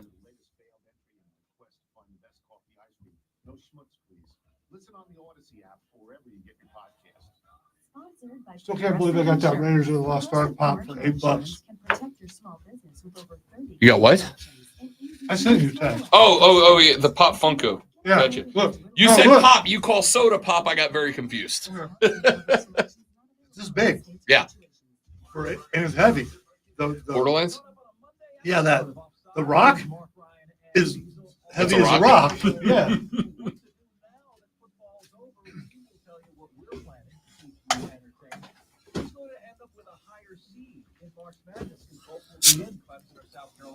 Chris Phillip joins us, and so much more.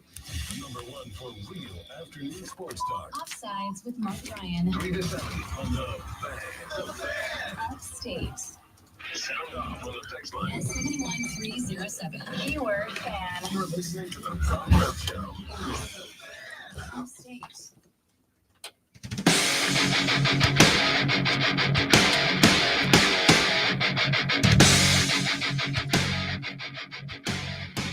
Hey, Big Daddy, how you doing? Real good. Real good. Welcome back, ladies and gentlemen. The Rob Brown Show is on your radio. It is the Fan Upstate. Rob Alonzo with you here on the Weenus and Pitt Show. 844-326-3663 is the number. I am very confused about Kyle Shanahan now. Because on one hand, San Francisco built a juggernaut. And they did it around Brock Purdy. I have made the argument before, and I don't think it's a bad argument, and I think the argument stands true despite this team being in, albeit losing, the Super Bowl. Last night, you saw a football team with an immense amount of talent that came up short offensively too many times. That's what it was. To me, and I heard somebody say at the conclusion of the broadcast, Brock Purdy didn't lose this game. Patrick Mahomes won it. And I kind of disagree a little bit because I can't fathom how people looked at the conglomeration of talent across that San Francisco offense, saw the dramatic shift in play calling from first half to second half for San Francisco, and don't feel like that was a massively missed opportunity. Yes, Patrick Mahomes was out there, especially late in the game, dropping dimes to win it. But I'm going to stay with San Francisco should have had that game out of reach. If you can hold the Kansas City Chiefs to a spot where they are sitting on 3 points at halftime, you should be able to win that football contest. San Francisco dominated the first half of that football game, and walked out with a 7-point lead. That's not good enough. And listen, we came into this talking about it.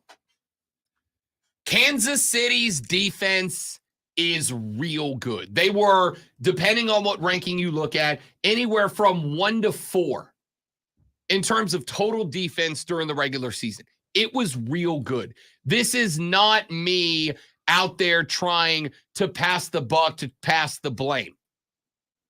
What I am saying here is that even against the best defense in the NFL, if you can hold the other team to 3 and you have as much, I wouldn't say this about a lot of NFL offense. I wouldn't say this about the Saints. I wouldn't say this about the Panthers. Hell, I wouldn't have said it about the Buccaneers. I would say it about San Francisco, Buffalo, Kansas City, Baltimore, maybe Detroit. It's not a long list that I would say this about. But if you can hold a playoff team to 3 points in a half, you have got to leave that half with a double-digit lead. You just have to. And San Francisco had plenty of chances. Christian McCaffrey fumbled on the opening drive. What's that game look like if San Francisco scores on that opening drive? Entirely different. Entirely different. Because it would have been, to me, it had been a situation where Kansas City would have come in with a game plan, but that game plan may have probably been altered if they get the ball already down 7.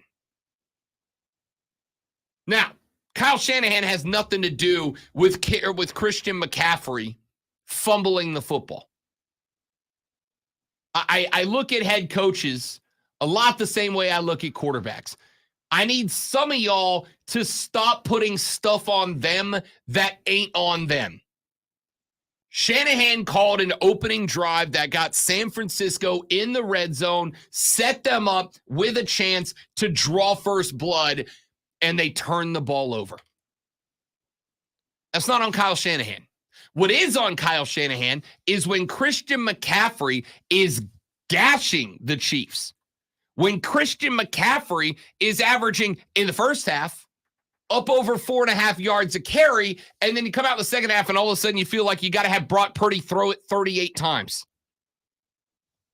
I said going into this game, I truly felt like the team that established the run was going to win the game.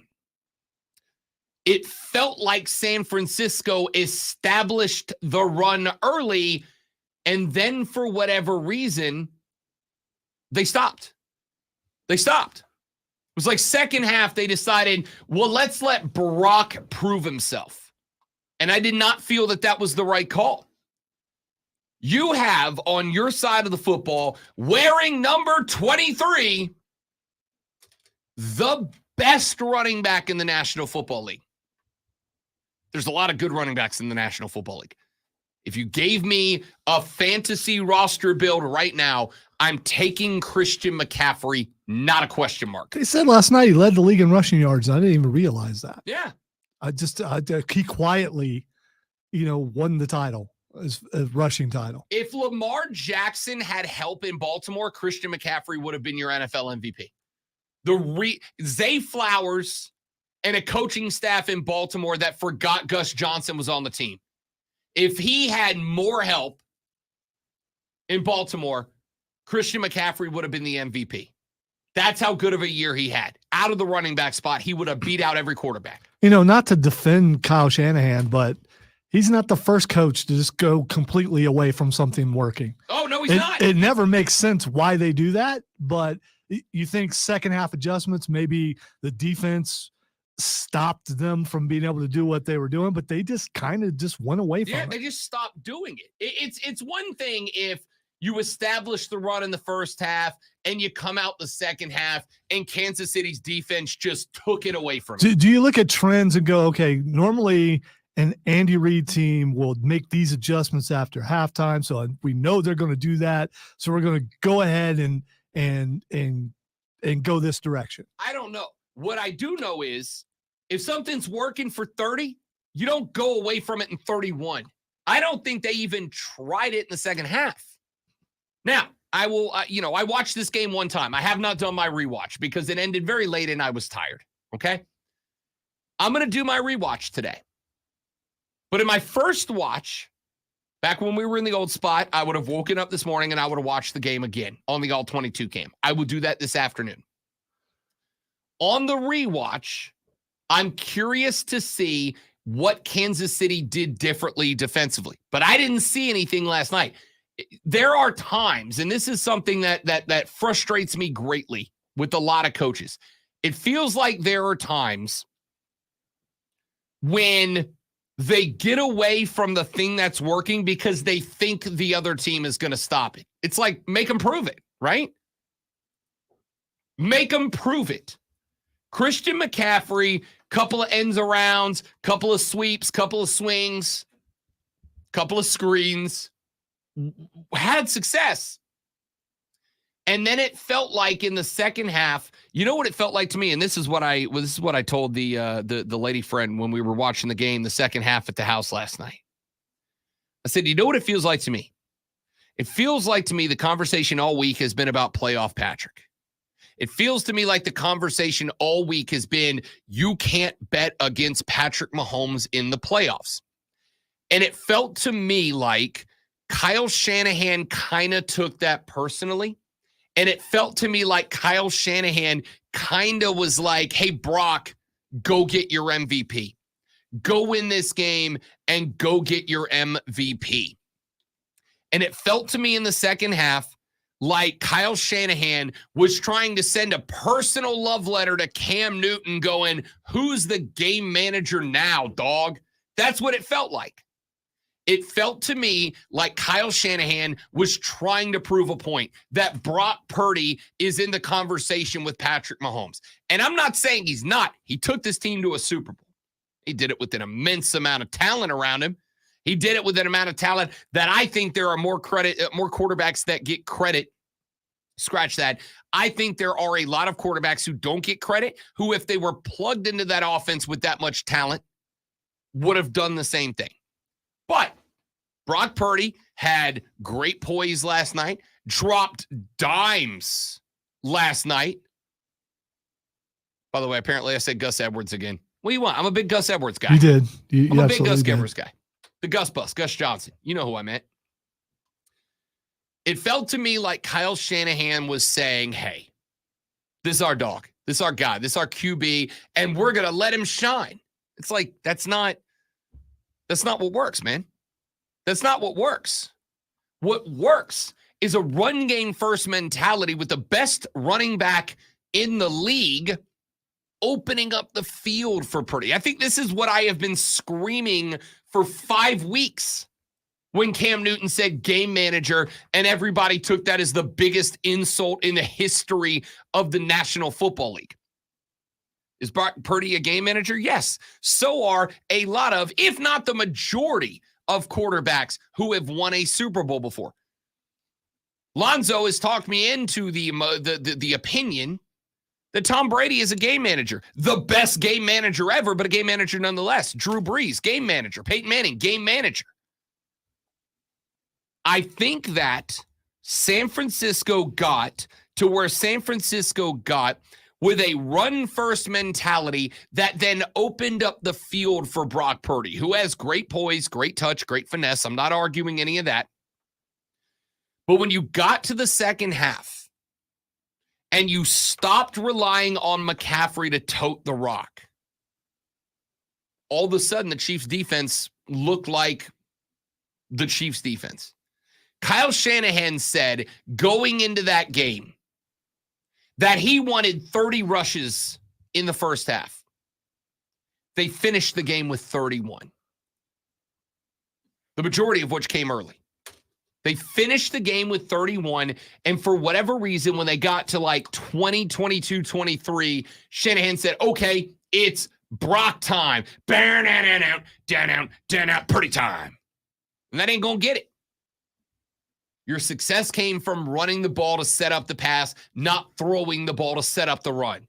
You have the best running back in the National Football League, and you stopped utilizing him. And then in the second half, when McCaffrey touched the ball, remember that screen end around that he took it down the sideline, changed the game. You went to him, it worked, and then you didn't went to him anymore. Make it make sense, Kyle. Make it make sense. Tell me why. Because it ain't nothing but a heartbreak right now. Tell me why. It's nothing but a mistake. Tell me why, Kyle. I didn't get it. I didn't understand it last night. I don't understand it this morning. And the unfortunate conclusion to all of this is that Kyle Shanahan is about to spend the next 12 months of his life being labeled a choke artist.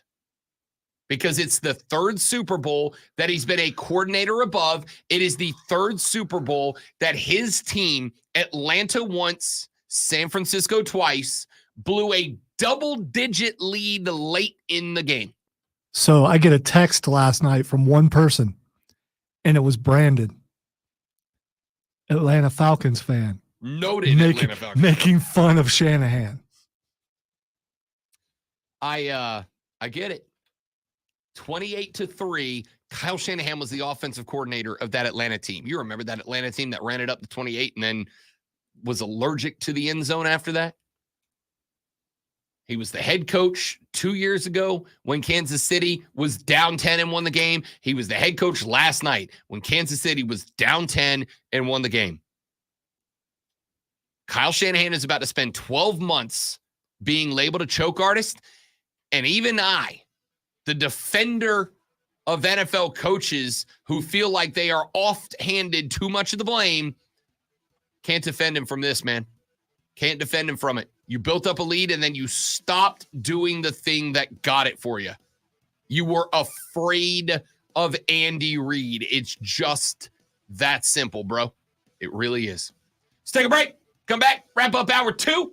John Blau of the Post and Courier joins us in an hour to talk Clemson basketball, and we have got to switch it up because it's, well, basketball season. Pitchers and catchers report on Wednesday. Daytona 500 this weekend.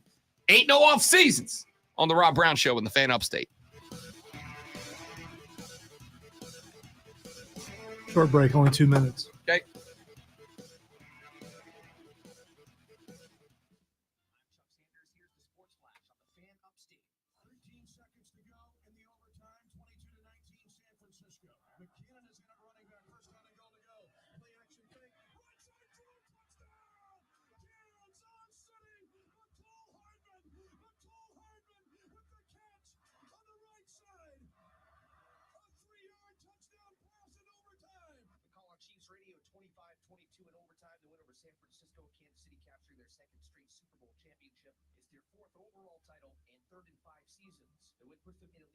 This Shogun show looks like it's going to be awesome. It does look good. As long as the fighting is good. Everything else looks like it's going to be really good, but the fighting needs to be good. The main actress is the main character in Godzilla Legacy of Monsters, which I thoroughly enjoyed.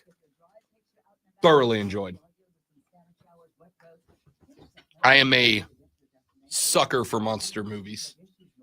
And this one was cool because it was kind of like a mystery and also big monsters show up. And I'm a big fan of that.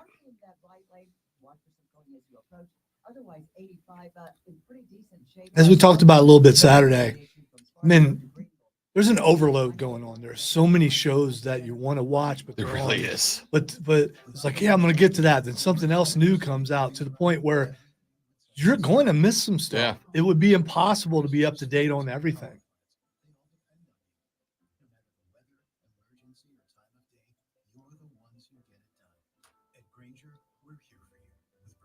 Especially if you are someone who watches things with other people, having to have those people available so you can get caught up makes it even worse.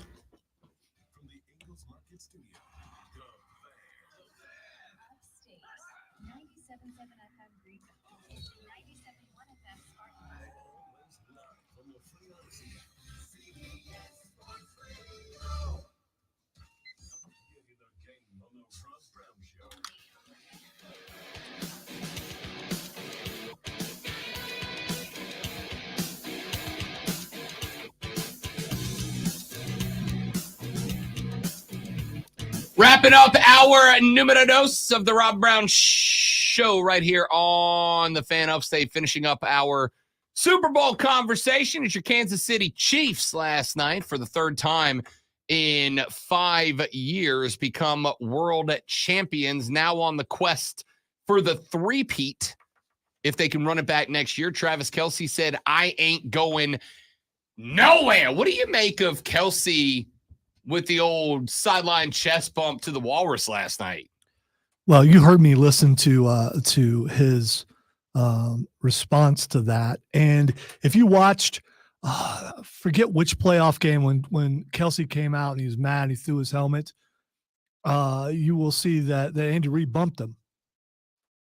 He hipped him, he side bumped him. That's just what they do.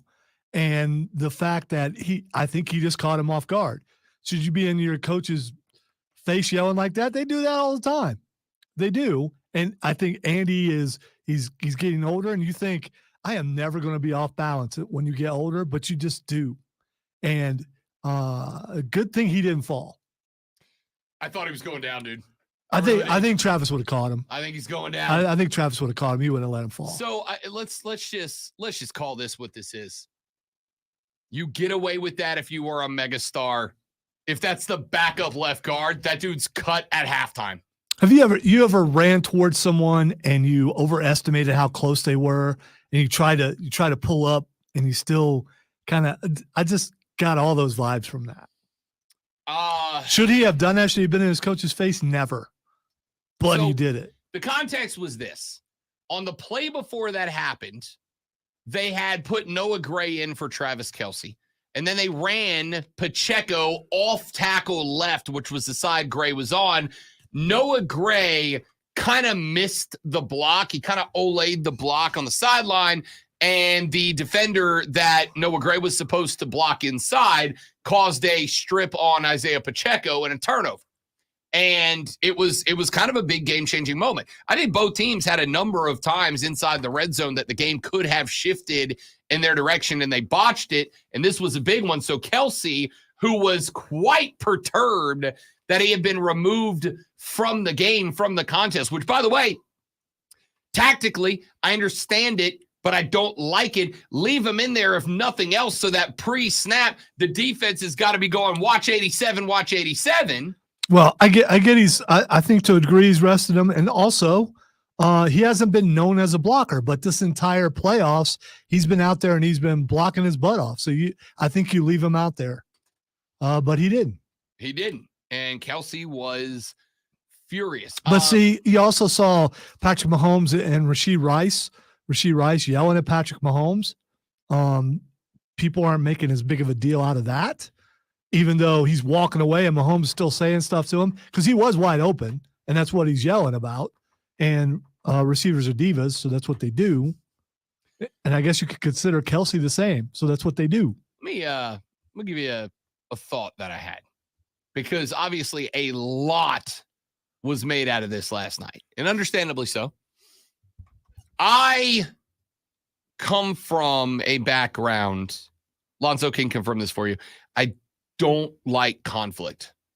I don't like to fight. I don't like conflict. For me, 99% of the time, unless you are impacting someone else, if it is directly at me, 99% of the time, I will walk away and let the situation cool down and come back and address it later. There's only one circumstance where I've seen that you like to fight, and that's with me. But I don't blame you there, because I can make the Pope angry. So, I mean, I know what my skill is, and I know that I'm really good at it, and sometimes I can't control it. So I don't like conflict. I actively avoid it. I am a wuss, and I acknowledge that. I don't like conflict.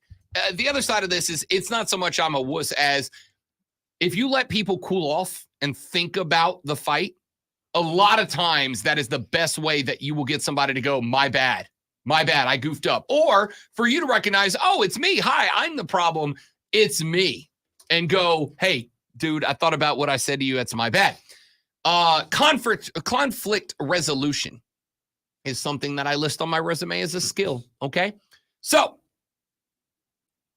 to me, it has always been odd when I get around people who like to fight it out.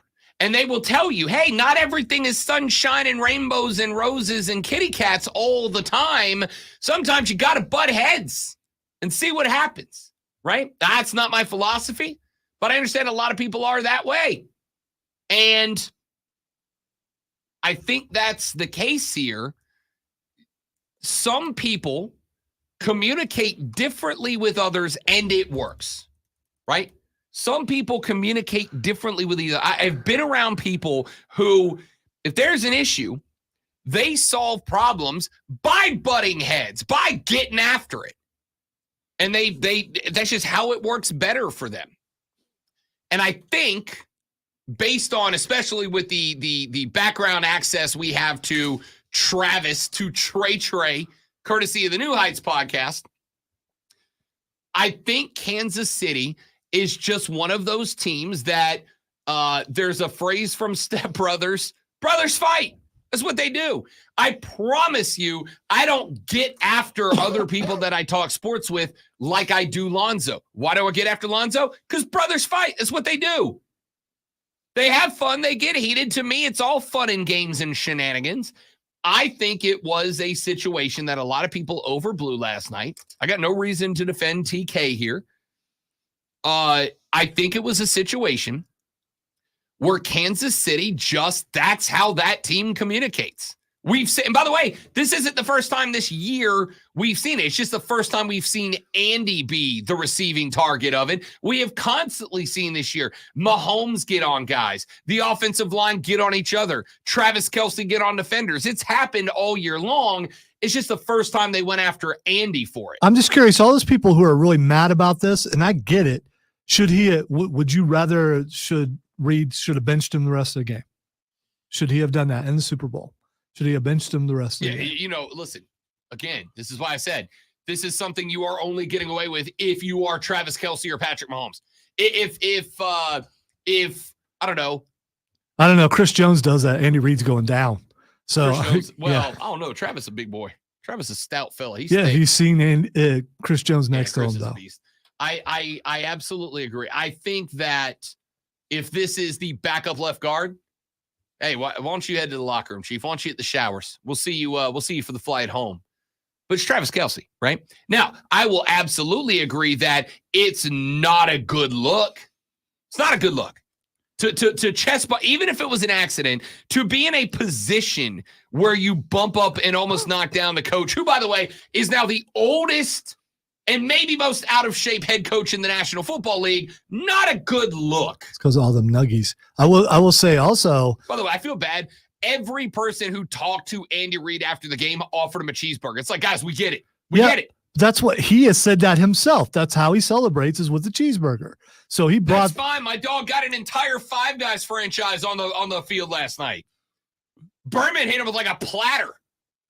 I think he's got the burgers. They actually brought hhim burgers? He went over to the ESPN desk with Berman and whoever was on with him. And Booger. Yeah. And Berman gifted him a plate full of cheeseburgers. So you think he's like, I'm offended? No, he probably ate the cheeseburgers. He probably took them back and enjoyed them.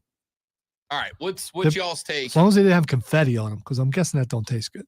What's y'all's take from the Super Bowl last night? I don't think it was a good look for Travis, but at the flip side, Travis has never shied away from, I'm a dog. It is what it is. I'm that guy. And he balled out. For the record, after that moment, Travis Kelce took off like 85 receiving yards after he bumped Andy. I'm sure Andy's okay with that.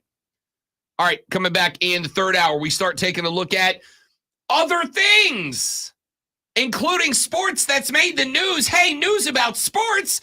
Look at this. It's time for a sports flash. Yeah, I just want to talk about the Super Bowl, though. It took overtime and some late game heroics, but the Kansas City Chiefs are NFL champions once again. You think I'm going to use this every time? Absolutely, I am. The repeat was secured with a 25-22 overtime win over San Francisco in the Super Bowl 58. Patrick Mahomes was awarded the MVP for a third time, going 34-46 for 333 yards, 2 touchdowns, and 1 pick. The Gamecocks men's program will remain ranked when they travel to Auburn this weekend after defending Columbia from Vanderbilt with a 75-60 win. Colin Murray-Boyles led all scorers with 31 on 14 of 17 from the floor, along with 7 boards. And BJ Mack knocked down 5 threes down the stretch. Tune in Wednesday at 6:30 as the Furman men's basketball team takes on VMI right here on the Fan Upstate.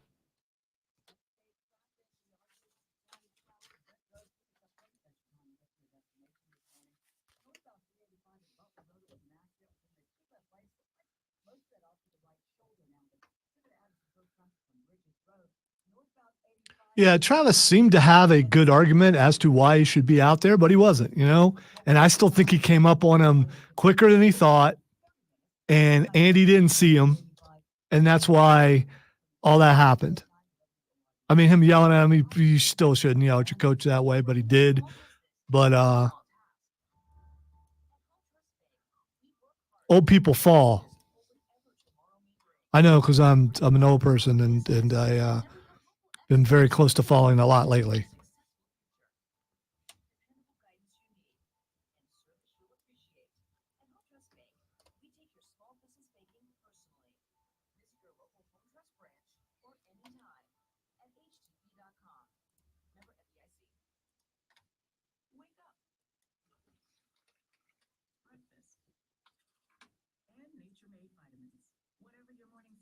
All right, everyone falls. Just sometimes, just older people don't recover as fast. Remember when you're like in your 20s, or maybe you're in your 20s, and it seems like nothing can get you off your feet? I remember that. I missed that. Rob probably misses that too. What's that?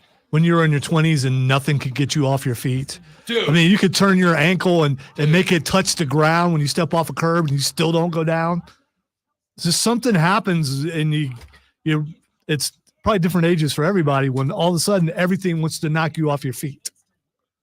That's why I used to be an athlete, man. Even so, I mean, I just that's why I was impressed by Andy Reid not falling.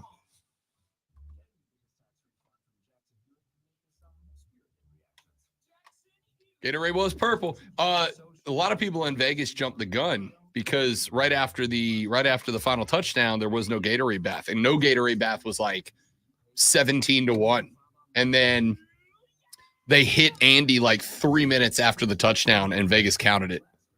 Well, they should, because it's still after. I mean, I was wondering why they didn't show it until they showed it.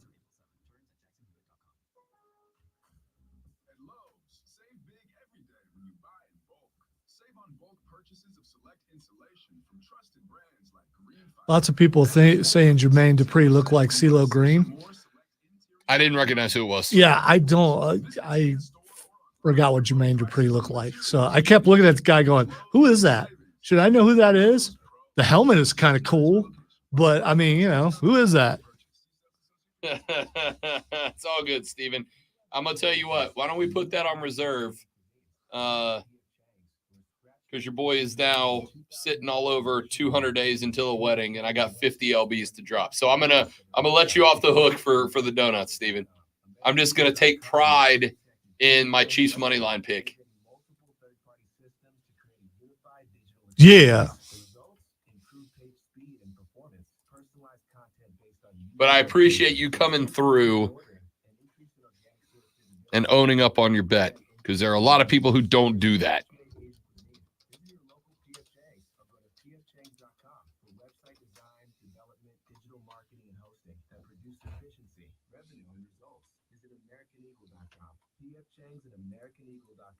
Another example of the best businesses in the world.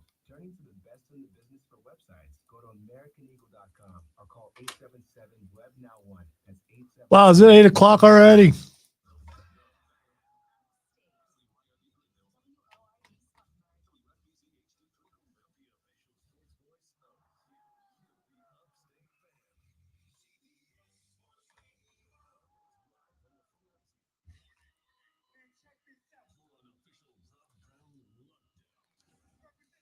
Smith and James in the first break.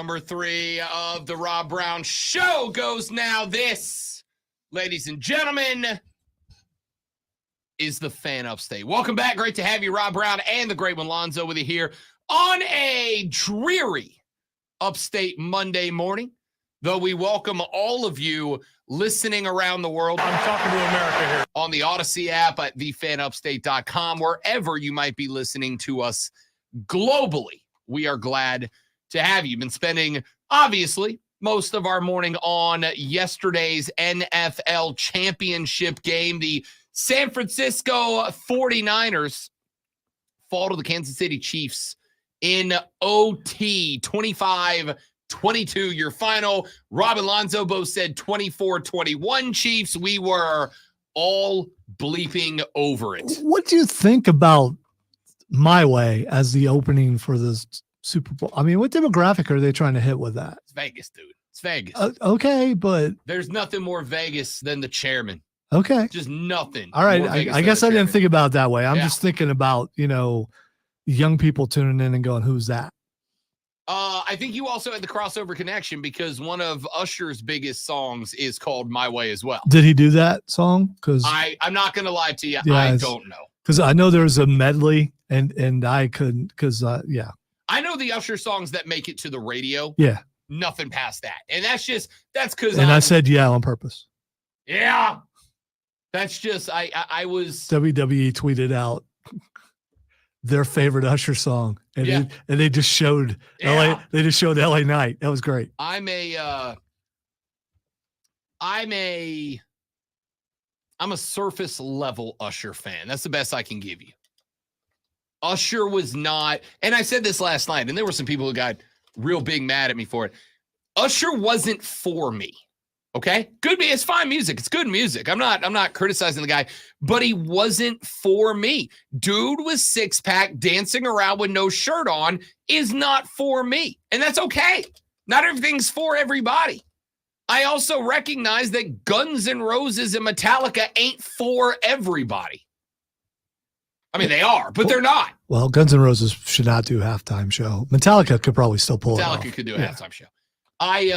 Not everything's for everybody. And no, Usher, even in his prime, outside of culturally significant songs like Yeah, and for the record, that song made by Little John and Luda, not Usher, outside of the stuff that made it to the radio, Usher wasn't for me. And so maybe that's part of the reason I thought Usher's halftime show was fine. It was good. For what it was good. Do I have it on the Mount Rushmore of halftime shows? No. It's Prince 1. It's last year's LA rap-based 2. I mean, we can fist fight as to who the other 2 were. Usher's not on my Mount Rushmore. It was good. It was entertaining. Do I think it was up there with Prince? No, I don't. I think it was entertaining. And that's it. But I also recognize, again, Usher's not for... I didn't think it was kind of an interesting choice. Right? Because Usher's top-notch stuff was 12 to 20 years ago. I was going to ask about, but that's kind of what they historically have done in the Super Bowl is artists that are established, have been around for a while, and are not really doing a whole lot at the time. I agree, but even with that being the case, because last year's Super Bowl halftime show was for me. That was for me. That was for my demo for everybody. Like I said, Usher just wasn't for me. And the fact that I was at a Super Bowl party that had about 12 guys and 12 gals, when Usher took his shirt off, every 40-ish-year-old lady in the game lost her mind. It wasn't for me, and that's okay. Doesn't need to be. The game's for me. That's where my entertainment was. So, good game. Decent halftime show. Texter says, best game I've seen in a long time. Halftime show was dripping with nostalgia. Took me back to every high school dance. Yeah. Yeah. I thought it was good. I popped for Luda and Lil Jon for sure. Outside of that, it was a bunch of songs that I had heard some before and knew them. I had heard some and had no idea what he was singing, and that's okay. I recognize I've entered old man territory. That it's just not.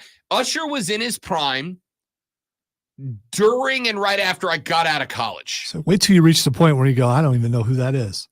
I haven't reached that point. I mean, I don't listen to a lot of new music anymore, but I still kind of have an idea of who, even though I still don't know who Ice Spice is, but that's fine. She was very emotionless. You know, did she even know what was going on? She struck me as I'm in the box of influencers, right? Okay. I'm here so I can right. get some camera time. Right. By the way, there was one. I shouldn't bring this up, but I'm going to. I don't know who it was, but they showed Taylor after the touchdown, the game winner, and there was a lady next to. There were two people that drove me up a wall. There was a lady to Taylor Swift's right who had black hair.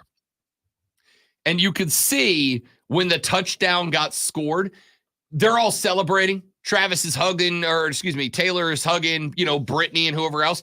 And this lady is like doing everything she can to get her arm around Taylor. And she's got her phone like this videoing herself with Taylor Swift. And I'm like, dude, just like be in that moment. I'm not put your phone down and be in the moment guy. Like whatever. If you want to waste opportunities to live your life, that's on you.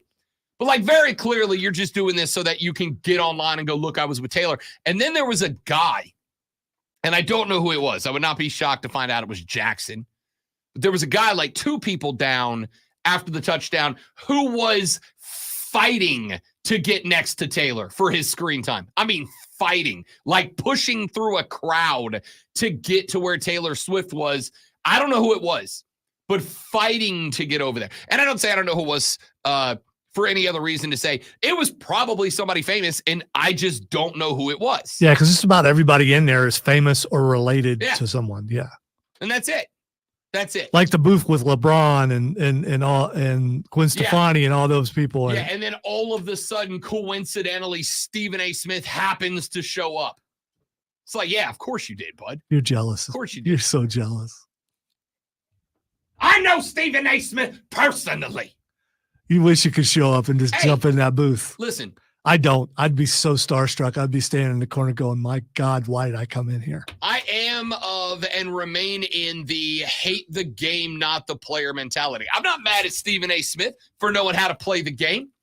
I said last night, to the chagrin and animosity of many ladies in the room that I was in, Taylor Swift, of whom I'm a fan. She's one of 3 people who have 2 drops on my board. It's her, Jim Harbaugh, The Rock, and Charles Barkley are the only ones that have 2 drops on the board, right? I'm a Taylor Swift fan, but I'm also not going to sit here. I'm a Kiss fan too. I'm not going to sit here and tell you they blow me away with like incredibly deep music. They're great marketers. They're great marketers. And that's it. I can't hate the player. I hate the game. And that's what it was. I'm like, can you just let her celebrate? Her man just won a Super Bowl. Let her celebrate. You didn't say that. Tell me you did not just say that. This was on me. My bad. Texture said first half of the halftime show, meh. Second half, when Luda came out, was good. I agree. It definitely picked up. It picked up when he came out. As soon as I was like, oh, okay. I know who that is. This is good. When Lil Jon showed up in the crowd, I was like, now it's time to pop. Peace up, A-Town. Now it's time to go. But that was also, I will also say, that was great one. The song of Spring Break 03, when Rob Brown was a fresh college student cruising the Miracle Strip of Panama City Beach, Florida during spring break, hanging out the back window of my buddy Andrew's Suburban. You're talking about Turn Down for What, right? No, I'm talking about, yeah. Oh, okay. Yeah. Because that was one of those songs that I played at the beginning of this station because it did not fit on the show that I was on. No, I will do that to clash with people going, why is that being played here? I thought it was good. I mean, it just wasn't great. Yeah, it was good. And it was fine. Just like when The Weeknd did it. I liked The Weeknd. It was fine. I thought it was good. Yeah. It wasn't great. It was just fine. And it's not that, well, you just don't like that style of music. It's like, but That's not true. I have no idea who I would like to see do the Super Bowl either. Foo Fighters. That's it. That's the list for me. Foo Fighters. I mean, they would do an excellent job, I'm sure. Wait. There is one more part I've got to give it up for. I got to give it up for her. The lady that played the guitar. Her. Oh, yeah. She was that was her. Yeah, I was trying to figure out who that was. Yeah. And I'm like, man. By the way, what a damn great name to give yourself. Yeah. Who's that? That's her. That's great. She ripped, dude. Her little solo when they transitioned between songs was phenomenal. Alicia Keys was great. Basically, here's how it ended for me. Usher was fine. Every cameo was perfect. Alicia's cameo was perfect. Hers cameo was perfect. So would you say that Usher was a game manager? Yeah, he was the Brock Purdy of halftime shows. Okay, all right. Yeah, he did good enough to make it a good show, but he got surrounded by the skill position talent. And I'll tell you, the dances, again, were fine. The dances were good. I can't move like Usher. I'm not even going to try. I would pull. I would greenlaw myself. Right?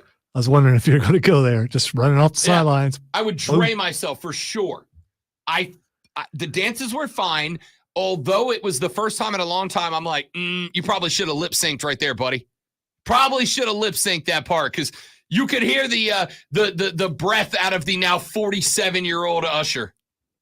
I could hear it.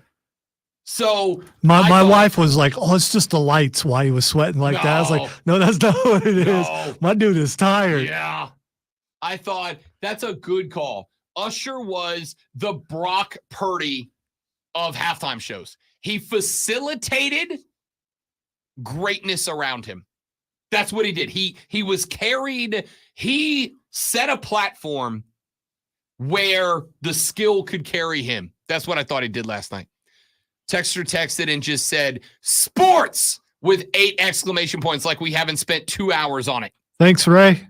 Welcome back, Ray. We missed you. Good to know you. How about Alicia Keys' piano? That thing was great. Yeah, that was sweet looking. And the cape or whatever. That was gnarly. That was good look. And the choreograph on roller skates was really cool for everybody except Usher, whose whole game plan was don't fall. I was disappointed because you're going to come out in that small space. I want to see roller derby because that's basically what that was. That little space, there should be some elbows thrown, some things like that. The talent in that spot is not knocking the hell out of each other while dancing on roller skates. All right. We have talked a lot of They keep showing this part where the lady fell off the pole. Did you see that? Okay. As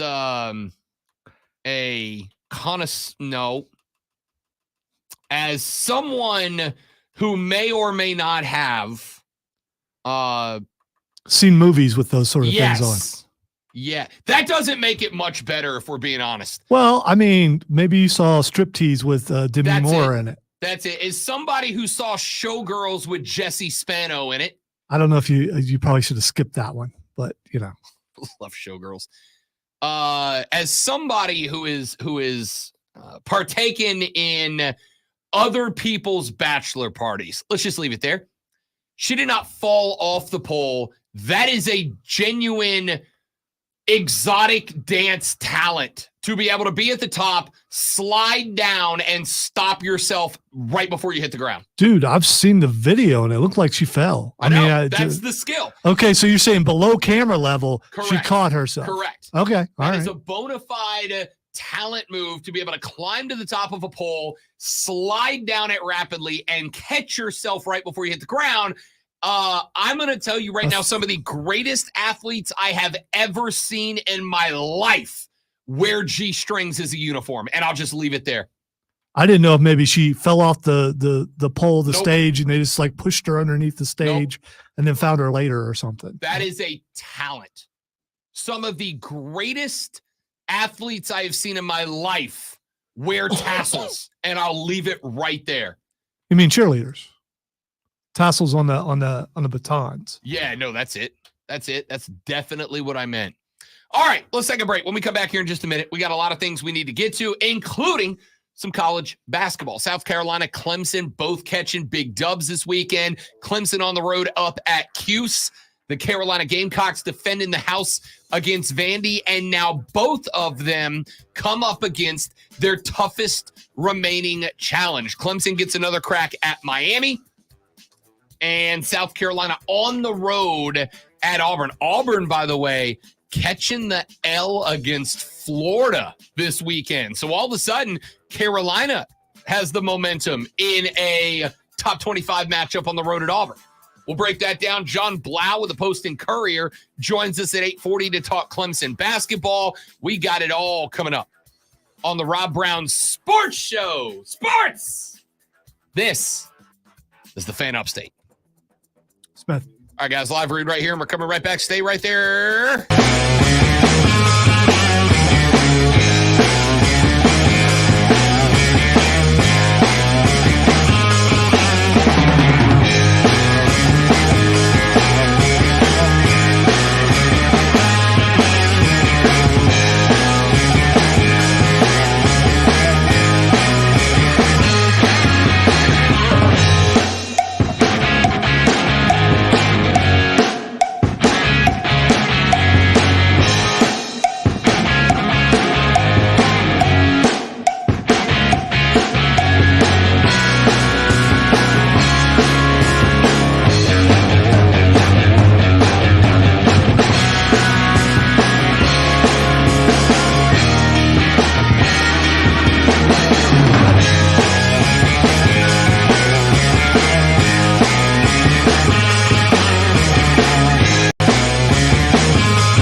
ball that I thought they were, yes, on the bubble, but I thought they were on a very firm bubble.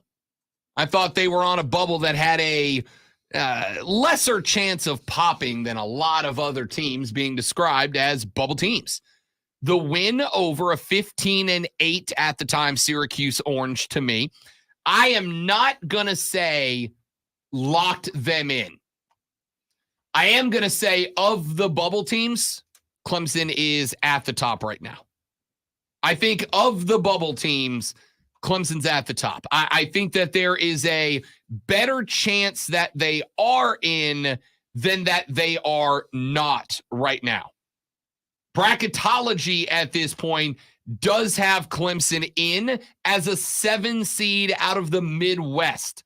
But they just put them in after the Syracuse win. They've got them opening up against the 10 seed Florida out of the same bracket as Kansas down in Omaha in the regional.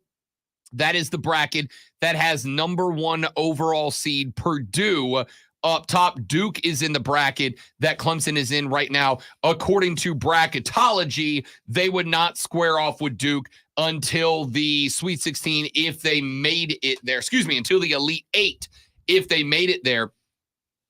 I think Clemson is right there. But now they've got what I think is the probably largest remaining game, the biggest remaining game on the schedule. They've got a matchup on Wednesday against Miami. Miami is 6-7 in the ACC. I am handing some bonus points out right now to the ACC because despite the fact that, and this drives me nuts, they are probably getting 4 in. South Carolina and the SEC probably getting 7. I do think, and I'll ask John Blau about this coming up in the next segment, I do think the ACC is cannibalized a little bit itself this season. Miami is a part of the reason why. Virginia, who, by the way, Miami's lost 2 in a row. They lost at Virginia, scored 38 points in that game.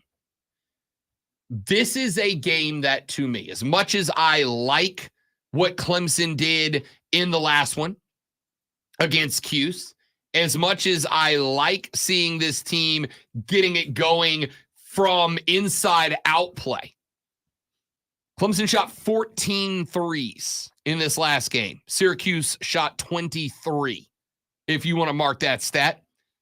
Clemson shot 51 field goals. They shot 61%. This team has played better when they're playing inside-out basketball. But I want to see a defense that does like it did against Syracuse and held Syracuse to less than 40% from the floor, less than 31% from deep. That's how you beat this Miami team. Miami did put 72 up against number 3 North Carolina, a game that they lost 75-72. That's the same North Carolina team that Clemson went to their house and beat them last week. This Miami game looms large because I'm looking down the rest of the schedule of the regular season for Clemson. After Miami, you've got NC State. That is a Wolfpack team that is 7-6 in conference, 15-9 overall. It's a decent-sized game, but it's at home. You're at Georgia Tech. Georgia Tech is a team that is only 3-10 in conference, but much like Clemson, has some heartbreakers. They've also got some atrocious games. That game was it last week, where they started 1 of 23 from the floor. You're not getting any credit for that Georgia Tech win. You do have Florida State on February 24th, but FSU, 13-10, had a weak start to the year. Bounced back a little bit, but they just lost to Virginia. You're not getting a ton of credit or as much credit as I thought you would have preseason at a FSU. And then you end with Pitt, Notre Dame, back home for Syracuse, and then at Wake Forest. That Wake Forest game is a big one. Wake Forest 8-4 in conference. But I think the Miami game coming up on Wednesday feels like a big one to me. Because it feels like if you can get the win against Miami, if you can get the win against NC State, then you earn a little bit of forgiveness if you drop one against Wake or if you drop one against FSU. I wouldn't recommend that. But if you drop one of those, you end up in a spot where you've got a little bit of cushion to play with. I think that Clemson has basically hit a point for me where it is win the ones you're favored in and you are definitely in. Bracketology has you in. I've got Clemson in, probably in my next 4 in. I'm not hurt by anybody who says that they are in. I think they're going to need to finish out relatively strong. And I think if they do, they are going to be in. We'll talk with John Blau coming up here in the next segment about that. South Carolina, on the other hand, is in at this point. They get that win over Vanderbilt at the house. I think that's a big one. South Carolina, according to Bracketology, in right now as a 5 seed in that dangerous 12-5 matchup. They got McNeese State in AQ in the first round. They would catch, if they win that, probably Iowa State in the second round, your 4 seed. They're in the bracket with UConn. They are in the bracket with the 2 seed North Carolina, the 3 seed Illinois, the 4 seed Iowa State. South Carolina is the 5 seed. They are in at this point. There's no question about that. You were talking about a team that's on a 7-game win streak right now. And all of the sudden, traveling to Auburn, you got a chance to do something special here. Now, I'm going to go ahead and tell you, Auburn's the favorite in this game. Auburn's, I'm going to guess, probably going to open as like a 5.5-point favorite over South Carolina. ESPN's analytics gives Auburn a 90% chance to win this game. Same Auburn team that lost this weekend to Florida. Same Auburn team that, yes, they did beat Alabama 99-81, and that is a big one. Florida's 6-4 in conference. They're 16-7 overall. They're a good team. But there was no reason for Auburn to lose this game, except for they shot 17% from deep. So that says to me, is South Carolina's going to win this game, they got to do it in a track meet. They've got to set the tone. They've got to try to get Auburn panicky. They got to try to get Auburn lifting up a bunch of threes. Auburn shot 3 of 17 from deep, 24 of 57 from the floor for a 42% shooting percentage. They went to the stripe 26 times.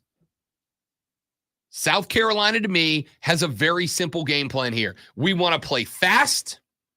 We want to create a situation where Auburn feels like they have to knock down 3-pointers. We need to create a situation where we are playing clean basketball. I cannot send Auburn to the foul stripe 26 times in this game. The other side of that is Auburn did have to play fast against Florida. 81-65, by the way, your final. It wasn't like it was a close loss. It was a game where Florida played fast from the beginning. They went to the stripe 26 times, too. They were 20 of 26 from the charity stripe. There's your game plan if you're South Carolina. I want to play fast. I want Auburn to have to lift a bunch of threes. I'm going to play tight pack defense, make them shoot the lights out, and stay there until Auburn shows me they can connect. Now, it was an away game at Florida. This one's going to be in Opelika. But until Auburn shows me the 3-point shot is back, if they're going to go 3 of 17, I will let them lift up trays all day long. But the pressure on this game falls squarely on the shoulders of BJ Mack. I need that guy to end with nearly as many offensive rebounds or defensive rebounds as he has points. I need him in that ballpark of like 18-14 points to rebounds. I want to play from the inside out. I want to force Auburn to play from the outside in. I'm going to pack in the defense. I need to clean the glass in this game. I want Auburn shooting 17, 18, 20, 23, 25 3-pointers in this game. And until they show me they're knocking them down, you're not getting the ball in the paint. I will 2-3 zone you to death to lock down the paint if you're going to go 3 of 17 from the stripe. You are going to be dogs in this game, but it is not unwinnable. You win this, maybe a 4 seed, maybe a 3 seed is in your future. Maybe a bit of a more friendly situation. Hey, real quick before we go to the break, Lonzo, I'm going to need you to hit the glass, man, because we got a Woj bomb. This is a big one, too. I know. This is really exciting. Breaking news brought to you by our friends at BetQL. Be a better, be smarter, and beat the books with the BetQL app. And don't forget to listen to Bet for the Cycle every Saturday from noon to 4 on the BetQL network, where Team Talent's back, baby. Knocked down the 3-leg parlay in the Super Bowl last night. I'll tell you about that later in the show. Also knocked down 75 Nuggets on Saturday and wanted to die. That's what we all want to hear about. Don't worry. I'll open up with that story. In the meantime, according to Adrian Wojnarowski, Mitch Kupchak is stepping down as president of basketball operations for the Charlotte Hornets, stepping down to become an organizational advisor, clearing way for the franchise to begin an immediate search for a new head of basketball operations. There is an expectation that the owners of the Hornets will hire a new top basketball executive prior to the end of the regular season, allowing Kupchak to remain in his day-to-day role until his successor is on board. I wasn't upset with the direction of the franchise right now. They're not good, but I wasn't upset with the direction they were in. It just feels like that's kind of been where the Hornets have been for a few years now. Like, oh, we're in the right direction. We're just spinning our wheels while we're pointed there. So you're getting demoted, and you got to stay in your job till they fill your position. Well, he's staying with the franchise, is my understanding. Isn't it? It's a demotion. It's a demotion for sure. Question is, did he demote himself, or did the owners come to him and go, this isn't the right spot? I don't know. So there you go. Mitch Kupchak stepping down as president of basketball operations for the Hornets. We'll talk about that in the next hour of the show, but we got to go to a break. When we come back, John Blau of the Post and Courier joins us to talk a little Clemson shooty hoops. That's next on the Rob Brown Show in the Fan Upstate. All right, guys, we're going to step away for a minute while we get John lined up. Y'all stay right there. We'll be right back.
Tell me this. So easy a caveman can do it. Why does he have to study so much?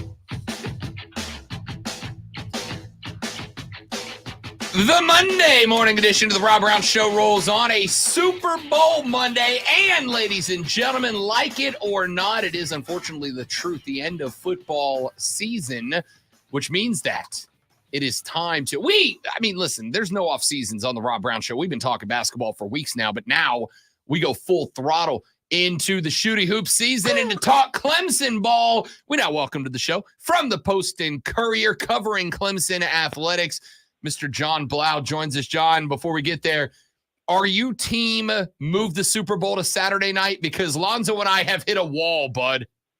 Yeah, I think I saw somebody tweet today that the Monday after should be a national holiday just so everybody can sleep in. But I personally don't care.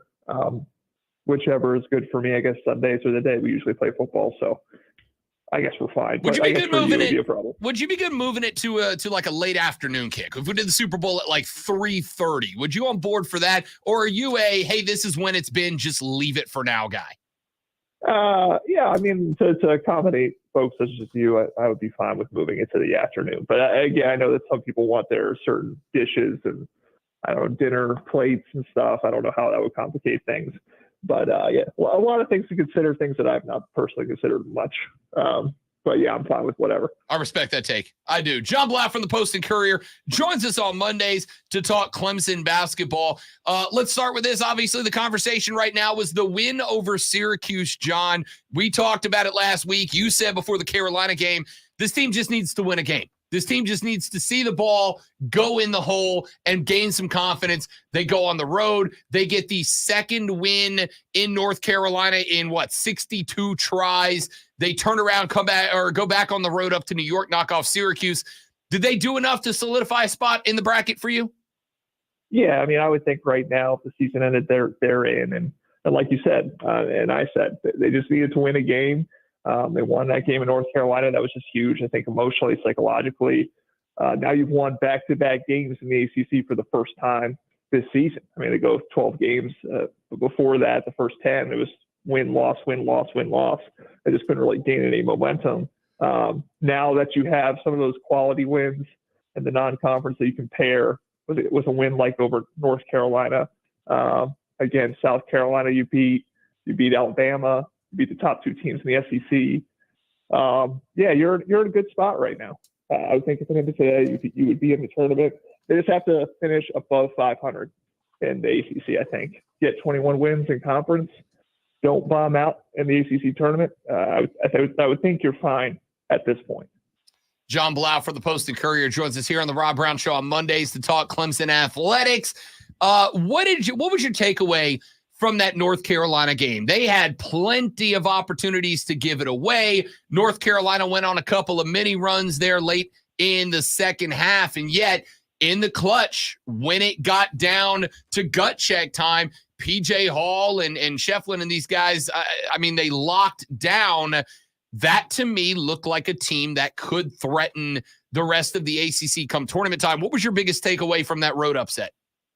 Yeah, I mean, you mentioned PJ Hall. I think having 25 points from him and 21 points from Joe Girard, you just need your big two to play to their capabilities. I mean, I think that they've had some really inefficient games or had up until that point. I mean, to see them kind of both play well at the same time was huge, and they did that again at Syracuse. Obviously, Girard went over 2,000 career points and hit, I think it was like 4 or 5 from three-point range to 18 points. But yeah, I mean, seeing those guys play well, and like you said, I think being able to hold North Carolina off. I mean, we've seen it so many times prior to that game. Having leads, not being able to hold them. Obviously, Louisville, Georgia Tech, a bunch of teams, and obviously losing those 1-point games to Virginia and Duke. I mean, they just down the stretch have not been able to make the winning plays. To be able to make those plays again, I think just psychologically huge for them. To show that they can do that they are the same team that won those games like they did at Alabama on the road. To be able to go into a tough environment like North Carolina, again, a place they've only won once before until this past game. That's now their second time ever in Chapel Hill. To see that ability to close out late and your two best players playing to the level they can play. I think those are my two biggest takeaways. And then again, just creating some momentum like they did going into the Syracuse game and winning that one as well. John Blau from the Post and Courier here on the Rob Brown Show in the Fan Upstate. Individually, I love what, like we mentioned, PJ Hall's doing. I love what you're getting out of Gerard. I mean, just some absolute clutch threes in that game against Syracuse. To me, it felt like these last two games, the first time in a while that I looked at almost any combination of five that kind of felt like they organically had some chemistry. Like it wasn't forced, John. They were just kind of playing some basketball. What do you think was the biggest shift between the team that was losing 3 or 4 ACC games in a row 2 weeks ago to the team that got the road upset, that went on the road to New York, got a good win at Syracuse, and now comes home to take on Miami? Yeah, again, PJ Hall and Joe Girard, huge, but I would shift the focus then again to Chase Hunter. I mean, he's a guy who's had a lot of ups and downs all year. I think he actually had a baby recently. I think that may have been somewhat, clouding him in terms of having some other stuff he's got to deal with in his life. But he's been really solid the last couple of games. I mean, at Syracuse, he had 14 points. He had 7 assists, only a couple of turnovers. He's been really running the show kind of to the level I think they believed he could coming into the year. Just to, again, that piece that they'll facilitate, hit a shot every now and again. It kind of takes some pressure off of the big two there. And then also, I think Jack Clark now being in that starting lineup. This is a 6th-year transfer they brought from NC State. Obviously, he played most of his career at LaSalle. Just another 6'10" body, can play defense, is pulling in about, a half dozen rebounds a game, scoring half dozen points.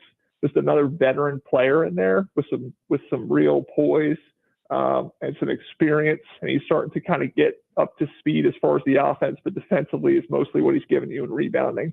I think he's been a huge addition to that starting lineup.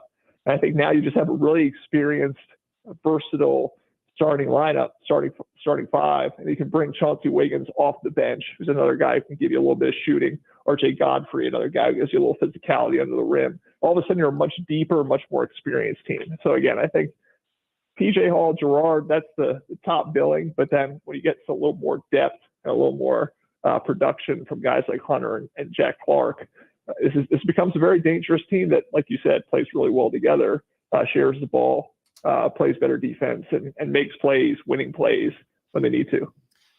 This Miami game, John Blau, feels big to me. I think there are games against some better teams coming up, especially after Miami built a mansion with the bricks that they were laying against Virginia the other day. But Miami is also a desperate team right now. It's a team backed into a corner. It's a team that had very high expectations coming in. They expected to be one of the premier teams in the ACC. Instead, they've just kind of been hanging around the bottom middle of the pack. I think NC State's a better team. I think Wake at the end of the year is a better team, but I don't think you can overlook Miami because I think this team is kind of a wounded animal right now that is running out of opportunities to find that turnaround moment. To me, it feels like a game that if Clemson is just locked in playing their ball, they should win, but it also kind of ups the importance level of keeping that momentum going into this one. Yeah, I mean, this is a Miami team that when Clemson played them, scored 90-plus points in a game, was absolutely, blazing down in Miami. And then when you go and look at their game at halftime against Virginia, I think they had like 17 points at half. I mean, it's just a completely different team in terms of the way they're playing right now. But yeah, they're desperate. And I think Clemson should be equally desperate because you don't want to drop 2 games to Miami in 1 year, especially the way their season's going. That would be a blight on your tournament resume to a degree, especially at home. I know Clemson is kind of regretting kind of UNC loss where they couldn't hit any shots, losing a couple games at home. You really want to defend home court here, especially since you have 5 out of the last 8 at home. And it's kind of who's the desperate team who gets what they want in this situation. Because again, like you said, Miami really needs that moment. They really need that win. They obviously had success against Clemson earlier in the year. But Clemson really needs to split the series here to kind of make that loss early in the non-conference seem a little bit more like an outlier. And it really, again, established the point that they're playing much better basketball right now. They can kind of continue momentum from that UNC and Syracuse wins through this last little stretch where they gotta, again, go above 500, finish 5-3 in the last 8 or 6-2. They're a pretty good spot in the NCAA tournament. If you start to stumble a little bit, you're making things a little more shaky. So yeah, I think it's a big game for both teams because I think that either one that loses is going to be feeling a little bit of anxiety here. Whoever wins is going to feel a lot better about how things are going down the stretch in this ACC season. So I've said, John, I think Clemson is probably, if they're not in, right there on the bubble, and it's a pretty firm bubble. If something was to go wrong that knocks them back out of the bracketology mix, is it the Miami game? Is it the NC State game coming off of what I think is going to be a physical game against Miami? What's the stumbling block between here and the Wake Forest game at the end of the year that you think would be the biggest problem for Clemson? Yeah, again, I think losing 2 to Miami would be a little problematic. And then obviously the most obvious stumbling block is don't lose to Notre Dame on the road. That's a team that's at the bottom of the ACC. That's one of those Louisville. If you go back to last season, Clemson having that loss to Louisville, losing a game to Boston College, having a couple of those lesser ACC teams is kind of a black mark on your resume. You obviously want to avoid that. But I would say NC State's a losable game. You don't want to lose it, but that one you can kind of dismiss a little bit. If you lose to Miami, if you go on the road and lose both of your games to Georgia Tech, that's a concern, even though Georgia Tech, again, right now, it doesn't look so bad because they beat North Carolina at Duke also. But if you lose to them twice, that could be an issue. The rest of the games of Pitt, FSU, Syracuse, you've already beaten them. You'd be splitting the series to lose that game. Wake Forest is the top 40 net team right now. So, again, I think there's about room to stumble about 3 times, just depending on who it is, too. I don't think you can stumble against Notre Dame. I don't think you want to get swept by Miami and Georgia Tech in the regular season. So I think those are games you got to win.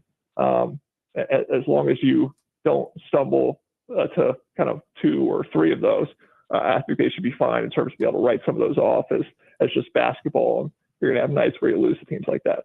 The next time you and I speak, John Blau, we will have the Miami game in the rearview mirror. We'll have the NC State game in the rearview mirror. Clemson's record in those 2 when we talk next Monday will be what and why?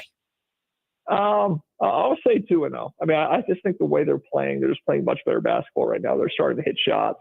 Again, as long as nobody gets hurt, as long as there's a setback for like a Jack Clark or one of their top players, gets hurt, I feel like this lineup has a lot of continuity. It's playing really well together.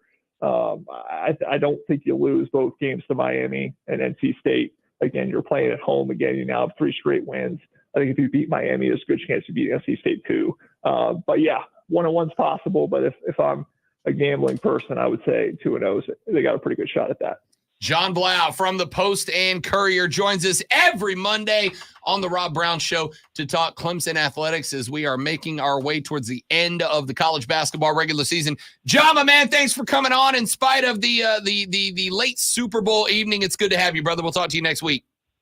I appreciate it. Thanks. You got it. John Blau of the Post and Courier talks Clemson sports with us every Monday at 8:40. Coming up in the next hour of the show. On Saturday, Rob made a huge mistake, and he did it for the entertainment of the people. I will tell you how that went really poorly. And we'll take our last look, not our last look of the week, but our last look of the day, back at Lonzo getting his next Super Bowl championship. Directly responsible for it was the great one. We'll talk about that. We'll get into some baseball pitchers and catchers reporting on Wednesday. Going to be a busy final hour of the show. And it all comes after Lonzo gives you the highlight of your day, this Sports Flash. Yeah, the Super Bowl happened because, unlike other people, I don't disrespect the Chiefs. It took overtime and some late game heroics, but the Kansas City Chiefs are NFL champions once again. The repeat was secured with a 25-22 overtime win over San Francisco in the Super Bowl 58. Patrick Mahomes was awarded the MVP for a 3rd time, going 34-46 for 333 yards, 2 touchdowns, and 1 pick, and 66 yards on the ground. Travis Kelce had 93 yards on 9 grabs, and McCole Hardman had 57 and the game-winning overtime touchdown. Kyle Lowry was a Hornet for a very short time, agreeing to a buyout with Charlotte after being traded from Miami. Looks to join the 76ers. Tune in Wednesday at 6:30 as the Furman men's Paladins basketball team takes on VMI on Valentine's Day, right here on your home for Paladins football and basketball, The Fan, Upstate.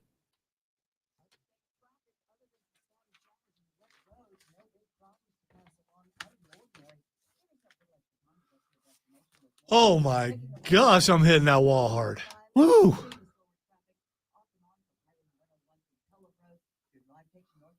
Highway 276, no reported issue. About a 15-20-minute drive from 185 on up to 385 in downtown Greenville. And then Highway 29, Wade Hampton Boulevard. No reported issues between Greenville and Spartanburg. From the News Talk 98.9 WORD Traffic Center, I'm George Nielsen on the Fan Upstate. Sick and tired of achy joints? Dread the idea of surgery? You need to call. It's one of the few times that I have problems with being on so early in the morning, is when I have to stay up a little bit later than my bedtime.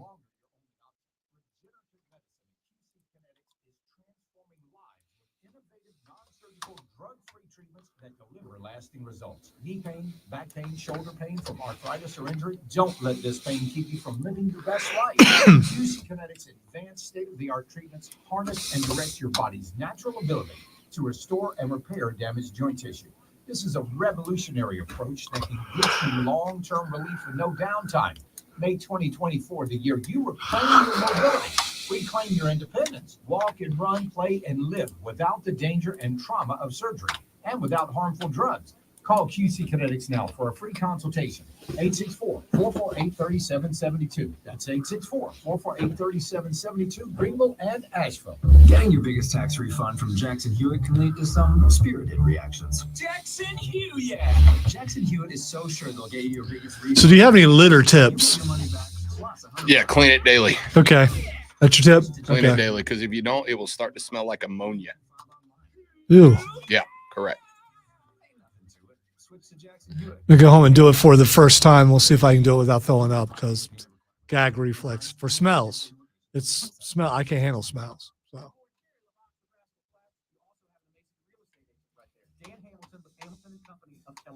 So just remember,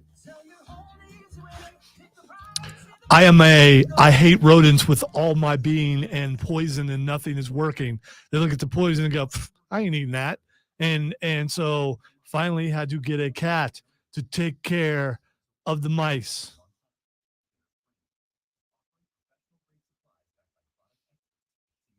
So if you want to say I'm a cat guy, as long as that cat is a vicious killer and carnage is all over the house from the destruction of the rodents, I'm a cat guy.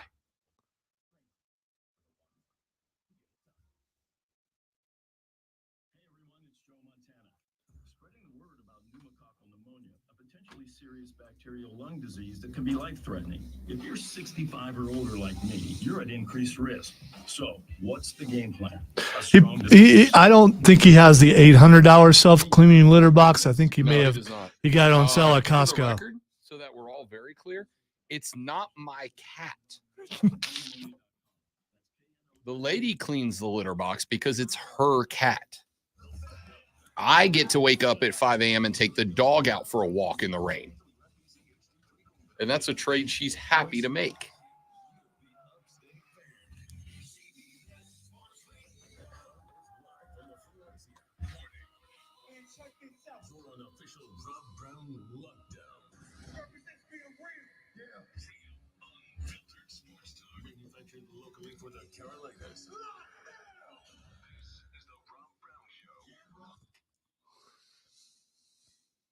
Hey, Big Daddy, how you doing? Real good. Welcome back, ladies and gentlemen. The final hour of the Rob Brown Show goes now. This is the Fan Upstate. Hello, Upstate South Carolina. Hello, America. What's up, world? Great to be with you. Nope. How we feeling? How's everybody? Everybody good? Everybody had a good Super Bowl weekend? Is everybody stupid excited for the 200 plus days of no football that way? That's not true. We got the UFL firing up. Yeah, but we have spring football for college. We also have the NFL Combine, and we got the NFL Draft. It's spaced out to where you get to the point where, oh no, that's next week. Okay, I can wait till next week. I think they've done a good job with the spacing of where things are. The NFL Draft is April 27th. It is mid-February. We are 2 months plus. When is the Combine? The Combine's 2 weeks before that? So let's see. It is March. No, the Combine's the 26th of February. Really? So what I was saying, they've spaced things out fairly well. Listen, they give you now after the draft, then we got some months. You a combine guy? I'm a combine guy. I love the combine. I do love how this doesn't translate to how they're going to be on the field. I know. I still want to see that fat guy running the 40. I want to see that. I want to see the vertical.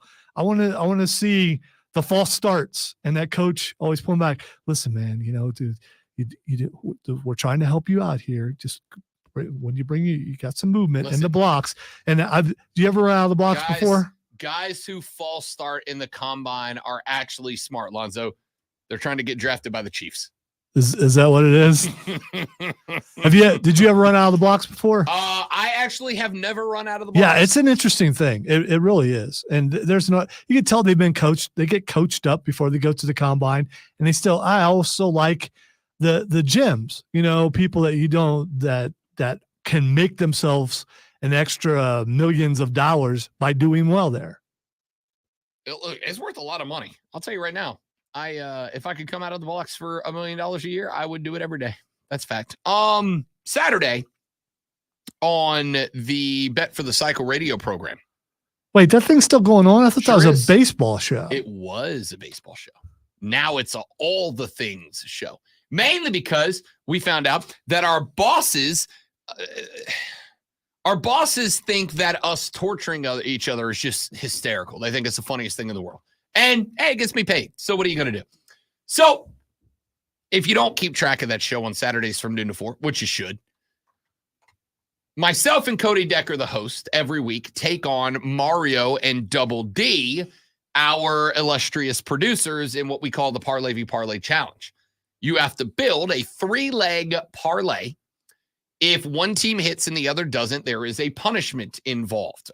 Cody and I have waxed parts of our body. We have eaten Vegemite, which is biological warfare in a can. We have done a lot of stuff. Well, neither team for like 6 consecutive weeks hit a parlay. And so 2 weeks ago, we said, all right, we're going to do one last bet. And if nobody wins, then both teams will take a punishment. That punishment being you got to eat 75 chicken. By the way, good-sized chicken nuggets over the course of the show. You want to say where you got them from? Because if you got them from where you said you're going to get it from, I still think that was a mistake. We got them from Mackie D's. Which are the biggest nuggets out there. Listen, it's a punishment. It's not lunch. It's a punishment. It had to hurt. Now, could you have eaten 75 spicy nuggets? I would have done that. I would have regretted it immensely because I regretted what I did already. But then to add some pop to them, that'd have been a problem. And all right, so here's how it went down. Had to throw down 75 chicken nuggets over a 4-hour span, which I am going to tell you, the mindset I went into this was no problem. No problem. You should have tagged in Andy Reid. He loves the nuggies. I love a nuggie. And by the way, before any of you ask, I will have you know that I am not adverse to chicken nuggets right now. I thought I was going to never want to see a nugget again in my life. I'm totally fine. Now. So you accomplished your goal, though. Oh, we got all 75. I got 75 down at the beginning of the final segment of the show. I ate number 75. Way to go. Did everyone do it? All 3 of us did it. Wow. All 3. Me, Mario, and Deck all did it. Double D did not have time to get his wings, so he's got to do his this week. Now, this is where the challenge came in. When we got to 50, I was hurting. I can throw back a 20-piece, no problem. No problem.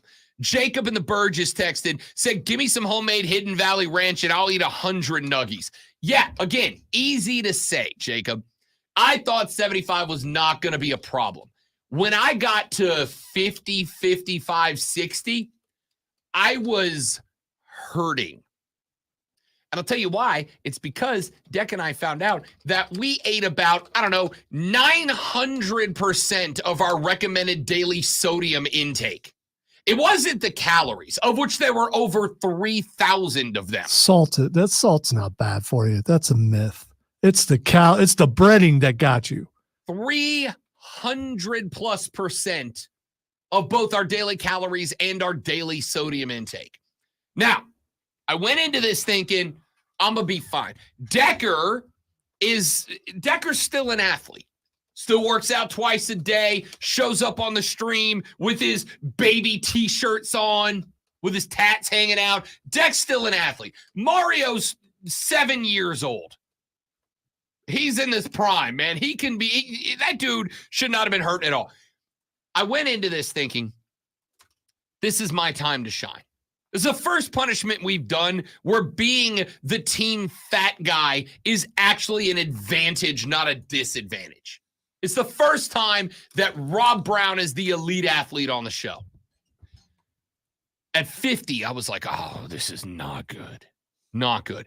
I'll put it this way, Lonzo. At 50, Rob had to take a restroom break. No purging. Nope, no purging. Okay, all right. We had a couple because I think that's cheating. We had a couple of rules. Rule 1 was, if you puke, you have to do it again on a future show by yourself. If you puke, you got to run it back by yourself on a future show, whether it is induced or not. And I will tell you, there was one spot around nugget number 68 that I thought, I'm about to donate these back to the world. Not good. Was able to hold it down. We had on the table another option, which was if you puke, or if you want to quit at any point, there was an exit clause. Because you asked last week, what happens if somebody doesn't finish? So we had the exit clause if you puke, if you want to quit, or if you do not finish, you have to get a life-size tattoo of a chicken nugget somewhere on your body. Up to you where it goes. But if you puke, if you quit, or if you do not finish, you've got to get a life-size chicken nugget tattoo on your body. That was a driving motivational factor for me because I am team tattoo and I will get more as my life progresses. I have zero interest in a chicken nugget being tattooed on my body. You have a limit? You going Max Crosby levels, or are you just? No, I'll get a healthy number. The majority of them will be in spots that can be covered up by regular clothing, but I'll get a healthy number. I've got one that isn't always covered on the inside of my left forearm. I would probably get another one on the inside of the right, but it's not going to be a chicken nugget. We got to. Do you have to consult with others now? Oh, for sure. There is an approval committee now. Okay, all right. Rob's not single anymore. There is an approval committee, and that's fine. She, like most of the ones I've thrown out there, she's good with. There's been a few she's like, don't know about that. So when I got to 70, well, I'll go with this. At about 50, 55, somewhere in that range, we took a break, and Rob Brown had to visit the throne for a minute. Not to throw up, the other way. And I had a moment where I thought Lonzo would kill me. I missed the intro to the next segment because I was, let's just say, busy at the moment. I was occupied, as was the bathroom. Occupado. Yeah, I probably would just come back on the air and tell everyone where you are. Oh, I came back. The segment was started, and Mario, being the jerk that he is, did he, take Rob's camera off the stream? No, he left my empty chair on the stream for the world to see. That's for effect. I mean, that's a good move. It worked. That's a sound producer move right I there. came back into the room. Here's the second worst part of that. It's not that America knew exactly where I was and what I was doing in that moment, in my most vulnerable state. The worst thing was when I came back into the room, because if you've watched the stream whenever I've streamed from the house, whether it was on this show or the other, you know that the camera shows the majority of the bro cave. So when I came back in the room, the entire world was able to see that Rob Brown goes old school news anchor. That is polo shirt or quarter zip or jersey on top and just straight pajama shorts on the bottom. Okay, because I was worried we had a TP trailing going. No. Okay, no, so I'm none of not that. that gross. So you couldn't hear the flush from the open mic. I'm just gonna go pajama shorts on the bottom, and at risk of getting myself in trouble, you know the old thing about gray sweatpants? That's the kind of pajama shorts I was working. Okay? So if I don't, and I'm wearing gray I'll sweatpants explain right to you now. off the air. Okay, Yeah. all right, okay. So I get back in the room, and at this point I'm like, okay, all right. I've vacated some room. Deck comes to me, he goes, you know what you should do? Chug a Coke, because like you get one of those big stomach clearing burps. I'm like, dude, if I burp, there might be more coming up with it. I can't for sure not do that. Can't promise it. Came back from break, got to 70. I caught a second win. Hit the Kobayashi shake a couple of times. So that works? Oh, yeah, dude. I thought it was a joke. It worked like a dream. Hit the Kobayashi shake. Stirred up the cherry Coke Zero that I chugged during the break. Got a good by the way, here's another thing Lonzo would have killed me for. Absolutely, unintentionally. You know how sometimes you just burp, like you don't feel it coming. It's just like, oh, there it goes. Dude, you burp on the show every day. So yeah, but ordinarily, like when I feel it coming, I can kind of either disguise it or hit the tactical cough button. It doesn't work, but nice try. All right, well, I ripped one into the mic on nationally syndicated radio. Yeah, that on doesn't. A show believe it or that not, is broadcast on televisions in Las Vegas sports books on Super Bowl weekend.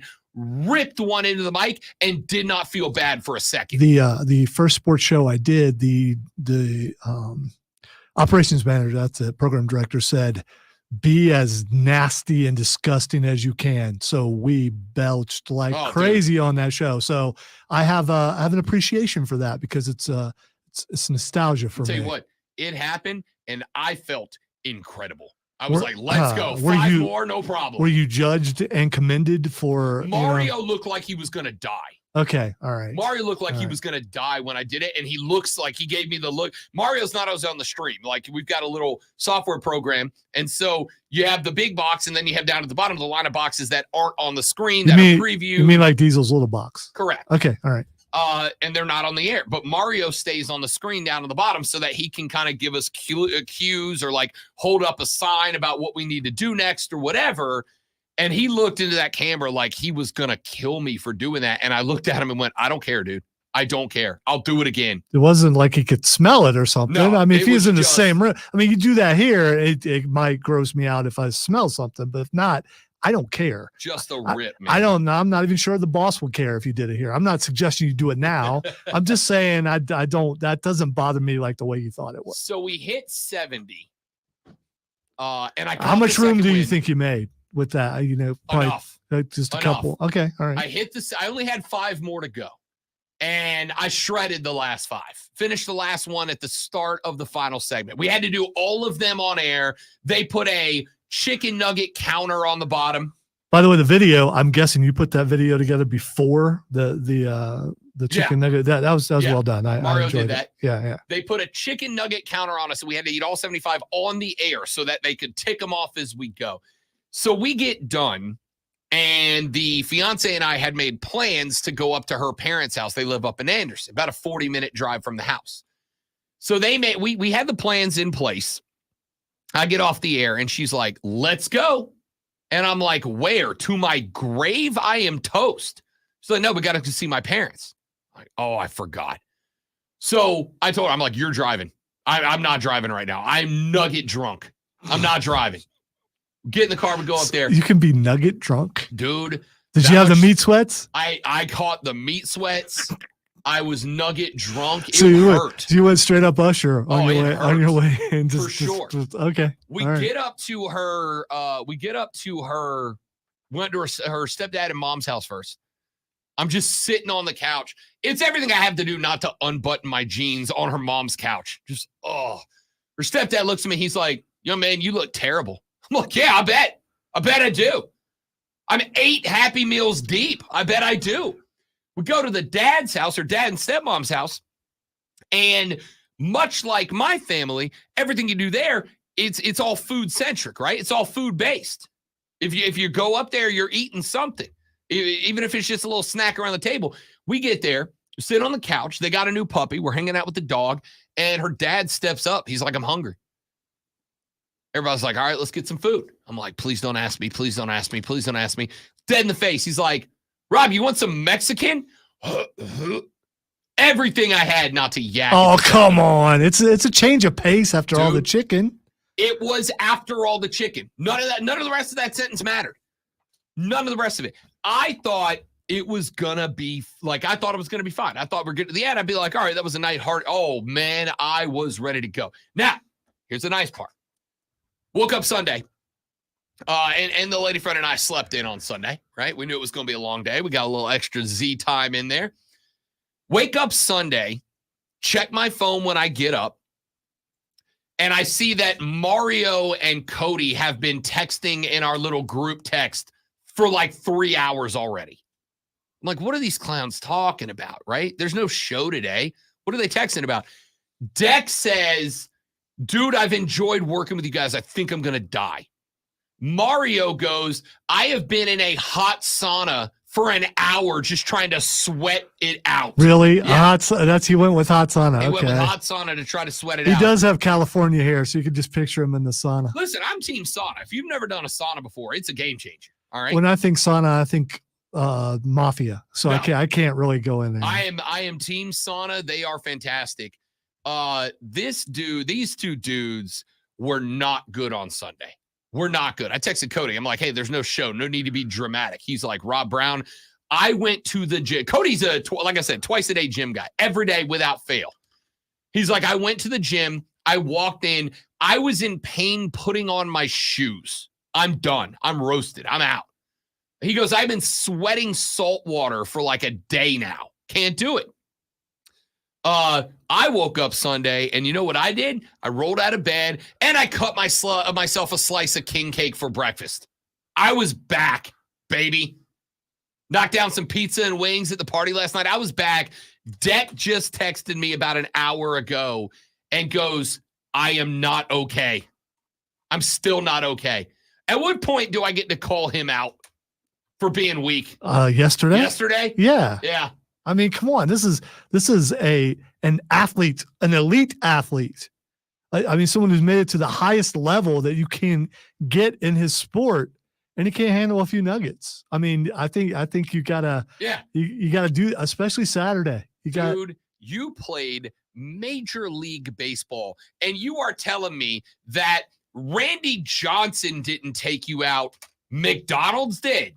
And by the way, I want you all to know, I am a fan of the McDonald's nuggets.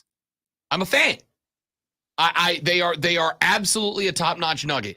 I thought I was going to walk away from that going, if I never see a chicken nugget again in my life, I'll be good with it. I'm straight. I'm good. I am right back on Team Nugget. No questions. No questions. We're good. All right. There's some So you're saying if someone rolled up in here with a 20-piece? I'd hammer a 20-piece right now. Okay. I'd hammer a 20-piece right now. Now, I did utilize this weekend as like my grand send-off because I'm now sitting all over. I'm at like 209 days till I get hitched. By the way, if you keep starting this thing, you're never going to get where you need to go. I know. But here's the good news. By the time I was done with last night, between 75 nuggets, half of a king cake, a medium pizza, and like 20 wings last night, I feel like that had to be the send-off. It just had to be the send-off. Texture said, my stomach is a war zone this morning. So many different items. barbecue chicken, buffalo chicken, gumbo, Philly cheesesteak, nachos, sausage dip, strawberry cheesecake, brownies, cookies, pretzels, and about 9 Budweisers. I'm going to drink a lot of beer tonight, Jim. Budweiser.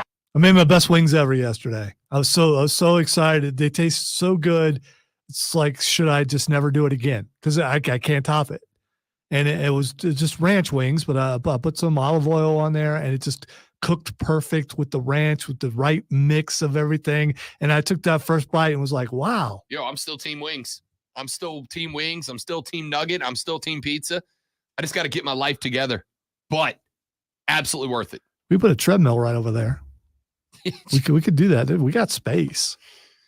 I'm not that committed. All right. Let's take a break. When we come back here in a minute, we got a few more sports things we need to talk about. Hey, remember back all the way 5 weeks ago when the NFL put a playoff game on a subscription streaming service? And I said, don't waste your breath complaining about it because this is the new normal. Well, guess what?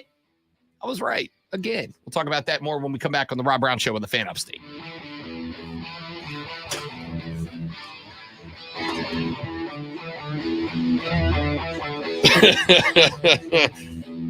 Hammered some wings last night. Hammered some pizza. Last I checked, wings and nuggets are both chicken. They are. I shockingly and surprisingly am still team chicken for sure.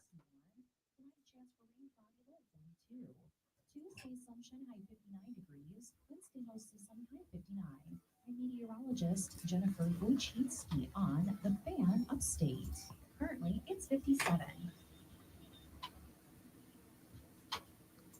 And now, Mark Ryan's Morning Sports Spin, powered by Ingles. Low prices, low the savings. So, my friends, why don't we check in on our annual Coach's Hot Seat rating list, scale of 1 to 10. 10 means you're fine. 1 means you're landing in baby's arms. Dave Aranda, Baylor, 8. Chip Kelly, looking for an NFL job now, 8. Clark Lee, Vanderbilt, 6. Davo Sweeney, I say 3, not a 1. What do you think about that, Clemson fans? Shane Beamer, 4. Mario Cristobal, Miami, 6. Posterior's a little bit smoky there. Billy Napier, 7. Lincoln Riley, 7. Nothing that better than the deviled egg that's been sitting there 2 hours. It's time to start planning your next job. Hey, room temperature, it's fine. There's nothing like walking down the hallway and out of the corner of your eye, you see your own snarky self just holding the trophy and just looking a certain way. Like a real cowboy, not like a millennial cowboy. Well, I can't say it anymore. The mustache. I mean, have you seen the mustache? Have you gotten caught up yet? No. To see the mustache yet? I'm not. I mean, that's all he needed the entire time. If he had a mustache from the beginning, I probably never would have made fun of him. I just want him to slowly morph into Gene Hackman from The Quick and the Dead.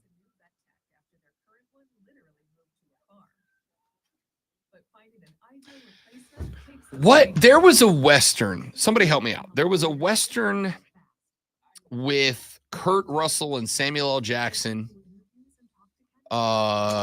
Wait, Samuel L. Jackson was in a Western? Yes, with Kurt Russell and it's Kurt Russell, Sam Jackson.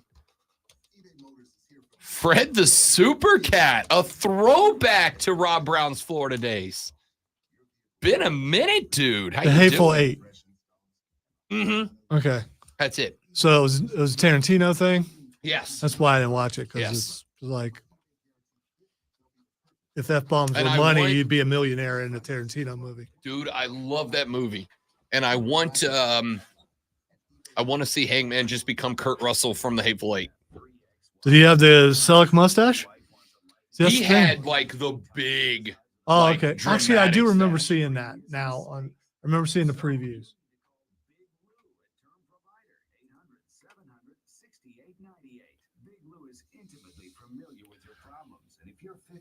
So I'm trying to decide what day. I think I had 55 taquitos last night. I'm going to tell you, taquitos are dangerous because you can pop down 50 of them before you go, oh, I'm full now. And then it's too late. You've done the damage. My goal with the Nuggets was to get down as many as I could as quickly as I could. The problem was that even trying to I only microwaved one plate. The rest I went cold because I was hosting a show. So it's not like you can eat them fast enough that they're still warm by the end of the segment. So you're just reheating over and over again. And So I think I did 35 in the first hour. And I was like, I'm good. And then I did like 5 more to open the second hour. But because we had that break between the hour and the top of the next hour, it hit that I was full. And I'm like, oh, no. Because I still had 30 to go. What kind of air fryer do you have? Is it portable enough that you could have brought it in there? And I absolutely could have. And just had it in the background. And I thought about that at about the 55, 60 nugget mark. I'm like, I could have brought the air fryer in here. Because my whole thing about not warming them up was even if you keep it heated, like it takes 5-6 minutes in the air fryer, we have 4.5-minute breaks. So it's like, I'm just going to have lukewarm nuggets. Which are better than cold, I think. It didn't matter because I did both. The other thing was, it wasn't the eating them. It was the fact that the more you did it, it was exhausting. The chewing, like they got drier and drier as you went. So there was no mental aspect to it going, okay, I can't believe I still have 20 something more to go. So here's what I did. I cut them. I stacked them into the plate twice. So I came in with the first one where I had, 33 and then the second one, 32, whatever the numbers are. And so the last plate, I just had the second half of the nuggets mounted. And every time I took one, as I could see more of the bottom of the plate, it was like my mental encouragement. It still sucked. Wesley said, have you scheduled your doctor's appointment yet? Now, I'll tell you what I probably needed to schedule after bathroom trip number 3 last night was an exorcist. Probably what I should have got on the phone. Now, line. Rob Brown, at your age, a good BM is there's nothing wrong with a good BM. Now, you go in there and you let things go as they will, and you come out, you feel refreshed. Oh, things went as they will, bud. For sure. For sure. All right. Couple of news stories, couple of interesting stories that went down outside of football, where your Kansas City Chiefs are now back-to-back champs and looking for the three-peat. I'm kind of sad. I got to put the Chiefs gear away. No, you don't. Why? You're champs. Rock it off season. Nah, I mean, football season's over. Put the gear away until draft week, and then bring it back out. Oh, dude, I'm gonna tell you right now. When the Saints won their Lombardi Trophy back in 2009, I don't think I didn't wear Saints gear for the all the way till the next year's Super Bowl. I get that after your first one, but I don't know if you knew, I know how it's going to sound, but I ain't getting it after your first one. Because I was that way after the first one, because I went 50 years with never seeing my team do something and finally did. And it's like, yeah, I need to keep this guy. Now, I mean, when you're in the middle of a dynasty. Rudy Poo candy ass.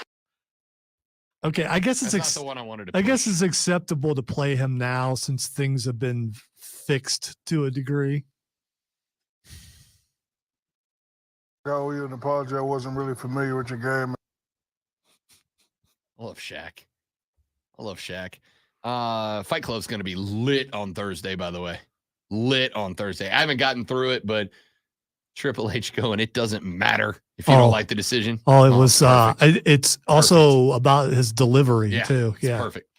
Former New York Mets general manager Billy Epler suspended through the 2024 World Series on Friday by Rob Manfred, who concluded that he directed the team to fabricate injuries to open up roster spots. No Mets medical or athletic training personnel were mentioned in the announcement by MLB, but Manfred said in a statement that Epler, quote, directed the deliberate fabrication of injuries and the associated submission of documentation for the purposes of securing multiple improper injured list placements during the 2022-23 season. Hey, you look injured to me. Looks like a toe. You got a toe. You can tell the world that your arm's broke, or I can make you tell the world your arm's broke. The scheme involved fabricating injuries for up to a dozen players, according to ESPN's Jesse Rogers. Sources said that an anonymous letter from within the organization tipped off MLB. Epler said he, quote, cooperated fully and transparently with MLB's investigation, and I will accept their decision. Yeah, because you got, what's the word I'm looking for here? Caught doing that thing? Girl. The Mets have been informed of the conclusion of Major League Baseball's investigation with Billy Epler's resignation on October 5th. And with David Stearns leading the baseball operations team, the Mets considered the matter closed and will have no further comment. I just love that this dude got away with this for this long. So it's impressive. So is there a number where he could have done this and wouldn't have got that? Zero. Okay, No, that's what I wanted to know. There has been, and it has a lot to do with the collective bargaining for both the NFL and the MLB and the NBA, frankly, basically every pro league, of forcing players to fabricate injuries.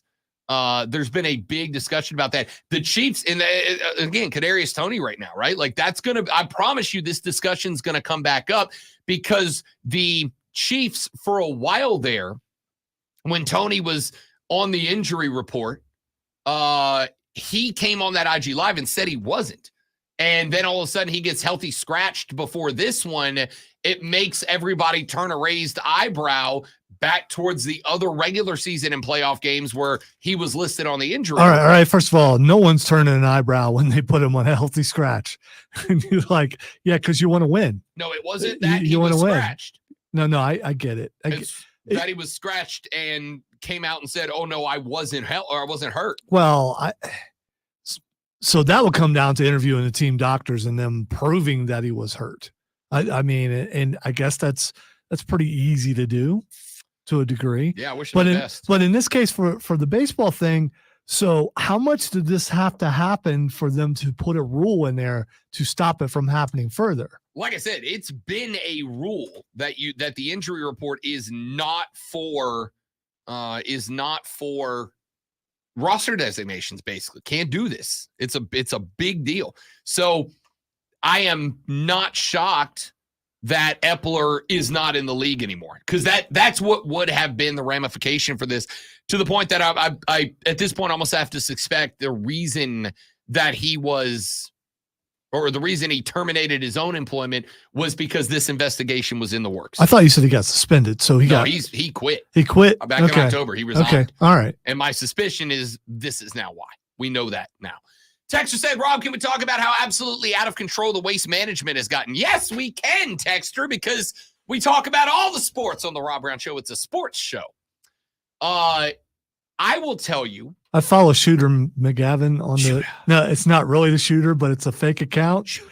And one of the golfers was yelling at them, and he posted the video and said, "Go back to your shanties." I was dying. I had to hit it off of Frankenstein's fat foot. The Waste Management has been for years one of my favorite tournaments of the year. And for years, it has been one of the favorite tournaments of a lot of the younger golfers on the tour. But this year, something happened.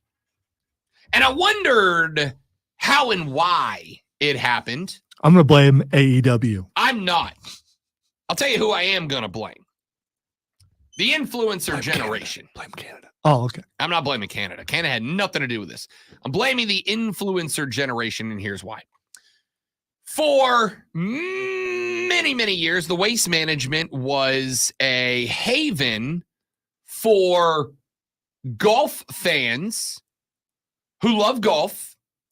It was a haven for golf fans who understood golf. It was a haven for golf fans who said, hey, golf can be fun. We can allow it to be fun, which is why you had the caddy races and the beer showers whenever a dude would knock down an ace, and the celebrations. Okay, they weren't actual showers. They were just people pouring stuff. Beer there. Okay, all right. Okay, well, I didn't know. It was fun. And it was fun because it was golf fans cutting loose. It was golf fans who understood golf. What you would see at the 16th, which is the Coliseum hole. If you haven't seen it, it's incredible. The golfers walk through a tunnel onto the tee, And the entire hole is surrounded by grandstands. And it is an absolute rager of a party. But if you go back up before this year and you watch the Waste Management, what you would notice is that unless they specifically asked for it, and some golfers did, the people watching this tournament understood it was still golf. And so while they would lose their collective and entire, if a guy stuck 1 to 6 inches or aced out, while they would lose their mind over that, it was still a bunch of people who understood golf, who got golf, who were not talking in the backswing unless the golfer called for it. We're not screaming, get in the hole, as soon as the guy lifted his driver on 16 or whatever it was. It was a bunch of dudes out there who understood the game. And I hate to say it because this is one of those phrases that turns people off the golf, the etiquette of the sport in question. But I think what has happened is this: the Waste Management got real big. And why wouldn't it? It was a blast. It was a fun event because it was a bunch of golf fans that finally had an event that was more about the fans than any other tournament, right? No other tournament is about the fans. And the Waste Management always was. And I think what ended up happening is this event went from a golf tournament that was about the fans, and it turned into a tournament where the fans thought it was about them. Here's what I mean. It used to be you drank a bunch of beers on 16. Whenever a guy stuck one within 6 inches, everybody collectively lost their minds. We all had a good time. And when it was time for him to try to knock in the birdie, everybody shut up until he did. And then we all lost our minds again. And now it is turned into, and I'm going to go full boomer here, full get off my yard here.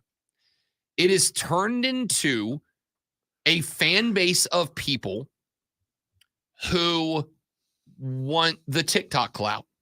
They want the Instagram clout. They want the Twitter clout. Billy Horschel was playing with a Monday qualifier, a guy who got in, effectively an amateur who got into the last moment. This was the biggest golf tournament of this man's life. This is a multi-million-dollar purse if he wins it. And he goes to line up, not on 16, not on the Coliseum hole, on a different hole, and a guy screams at him in his backswing. You don't do that.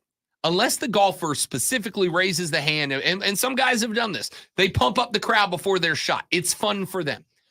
You don't just scream in a guy's backswing. Even at the Waste Management, even in that tournament, you don't do it. You wait till he hits the ball, and then you scream your dumb catchphrase, mashed potatoes, or whatever. So if you're that amateur, that's on you. You picked this tournament to qualify. You don't pick, this is the one you qualified for. He probably tries to qualify for all the tournaments. He just got in. Yeah, but if you're going to be worried about that, don't try to qualify for that particular tournament because you know what it's famous for.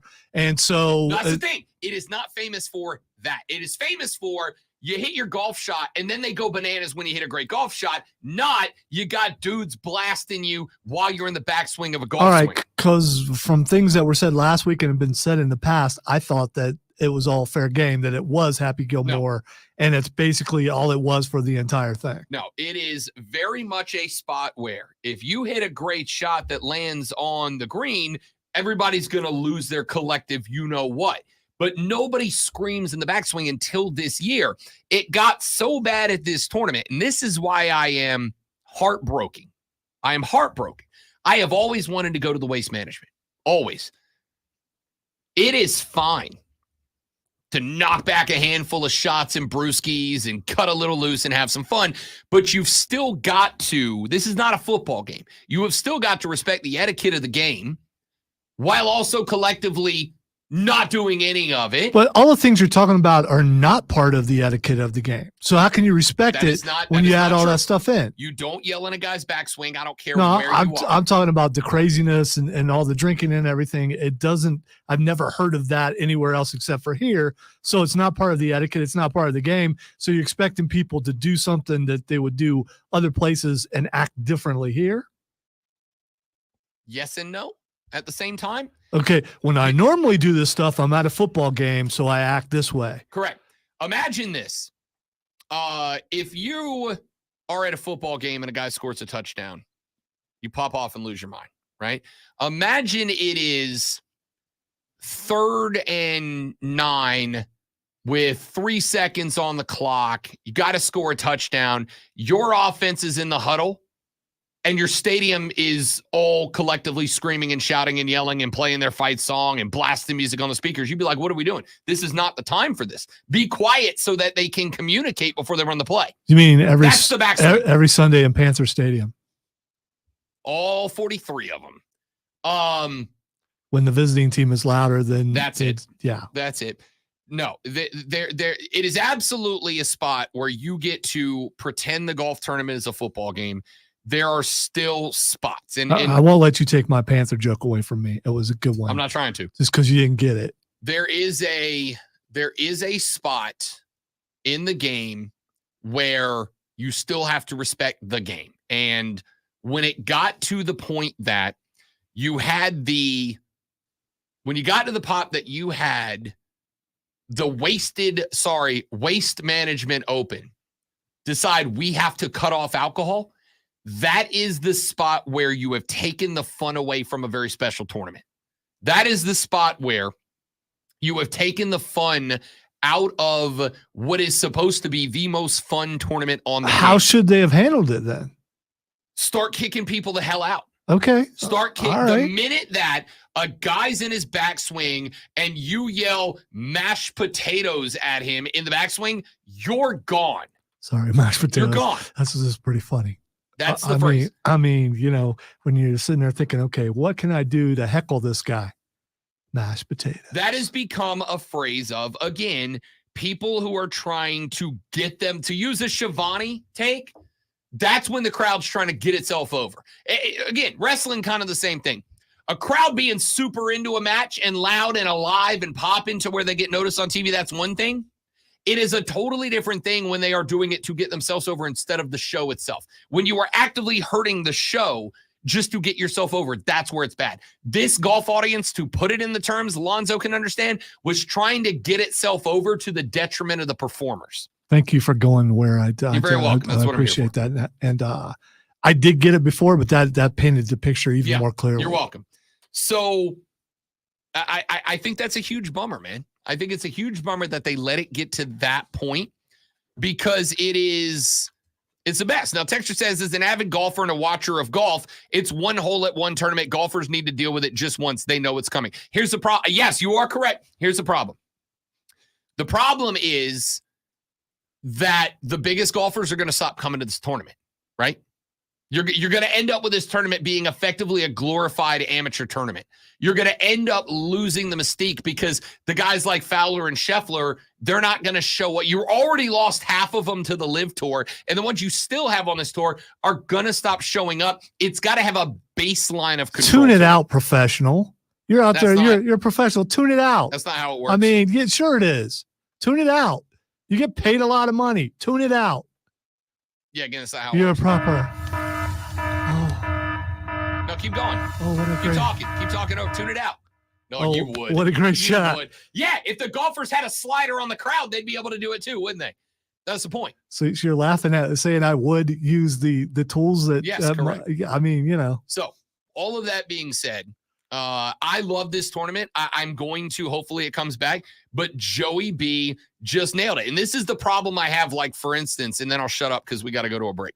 This is the problem that I have with, like, golf social media right now. It went from a bunch of entertaining and interesting looks at the game that you can't get from the game, and it is now turned into a bunch of people on social media who think that they are all the funniest person there.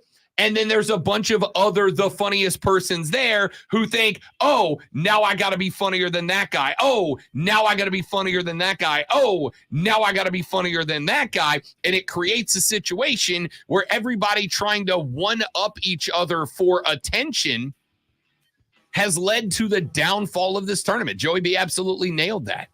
It's a bunch of people all trying to get more attention than the other people, and it takes away from the product, which should be the focus itself.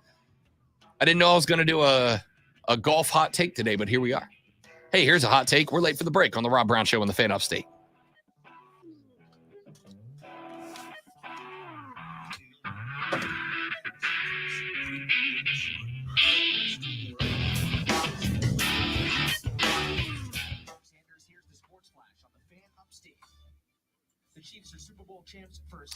Yeah, sorry about Invisible Rob there. That's on me. It happens daily. I don't know why. It's so weird. Gotta be a technical reason. I had to change the tip on my stylus twice during the show Saturday because I dropped it twice and it landed straight down twice and it bent it. So that sucked. Hey, it's Tom Kenny, the voice of sports. Wow. I should go home after that one. I'm gonna blame that on being sleepy. Or maybe I'll just blame it on you. Yeah, that Rob. It's always going to sites that automatically start playing.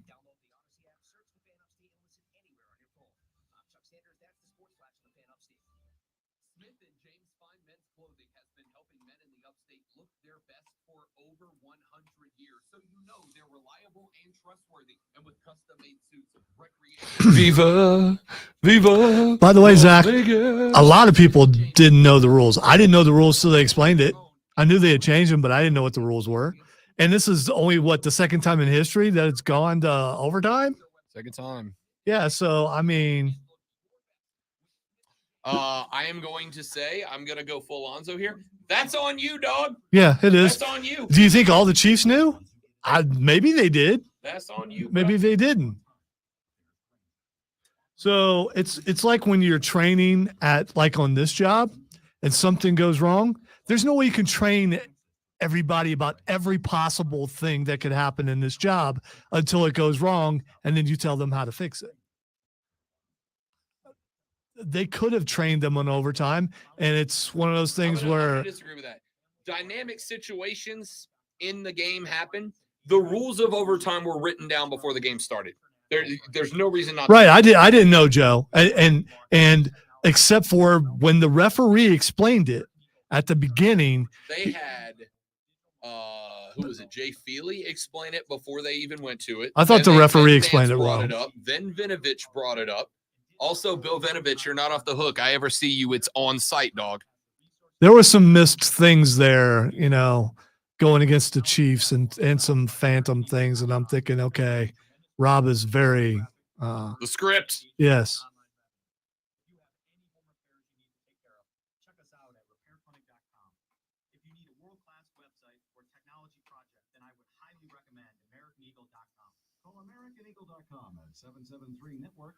Even if they didn't know, so what? I mean, did that affect how they played in the overtime?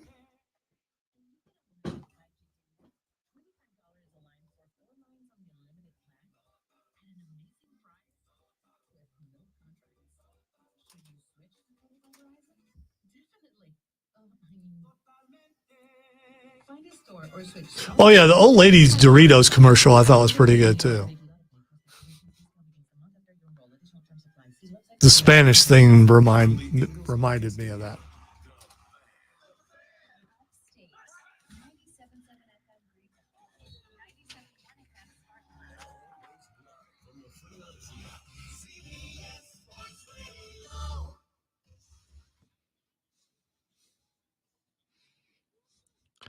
All right, it is time for me to ask Rob what the X is going on, and he will tell all of us, regale us, wow, and amaze us when he explains why. That's what I it's do. Xing. That's what I do. The first thing that's Xing is rigged. All right. Why are we still doing this? So, by the way, really quick, the second thing that's Xing is scripted. Yeah. Okay.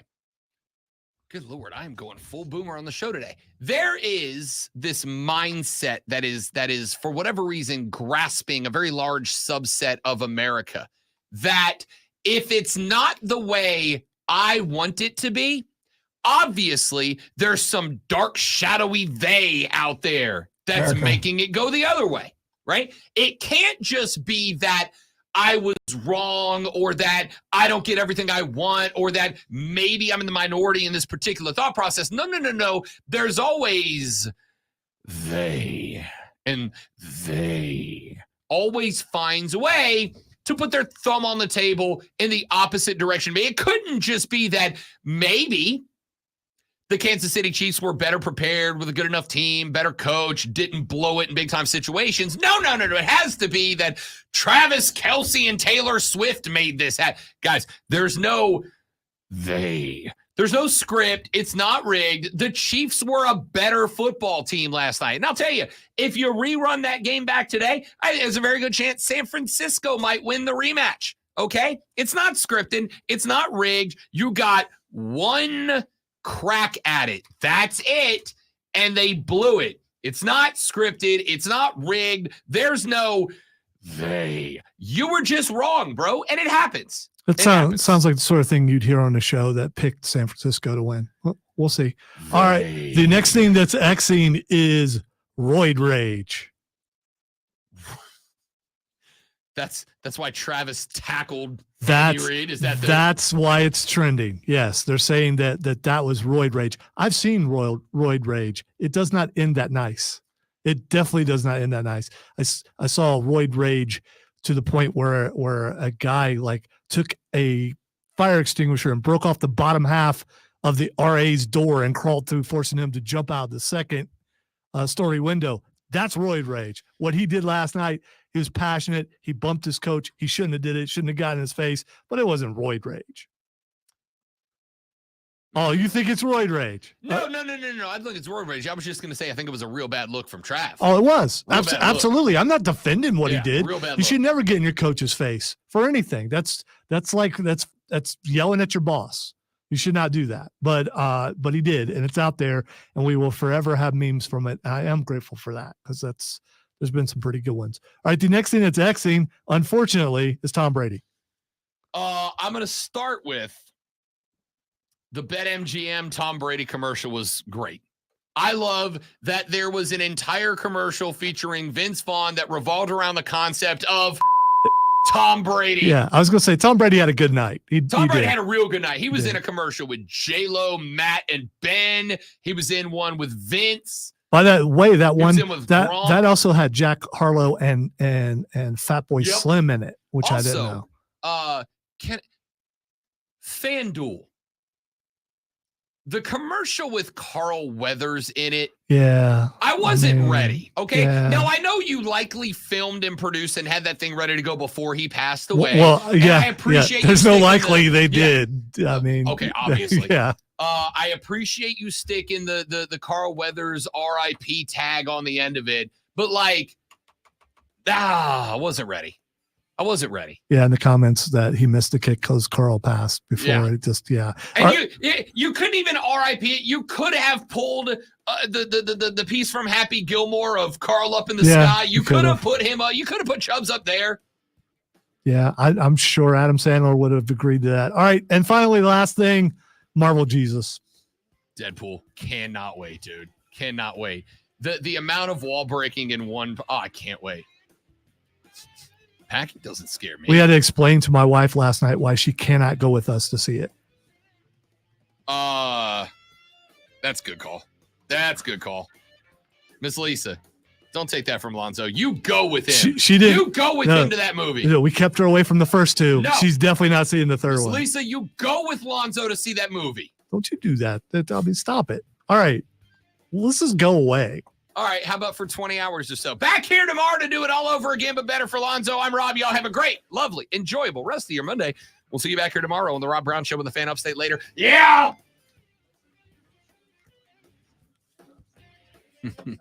Yeah, the look on Cameron's face is like, no, Mom, you cannot. It's just like, no, you can't go. And I was like, all you will do is sit there and look at me and him and judge us for watching the movie the entire time.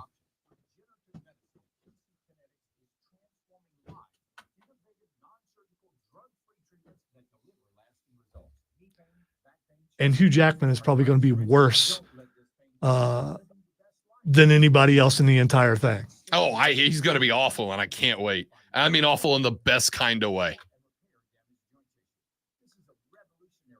good to see Bob was in there though. That's his name, right? Bob? Yeah.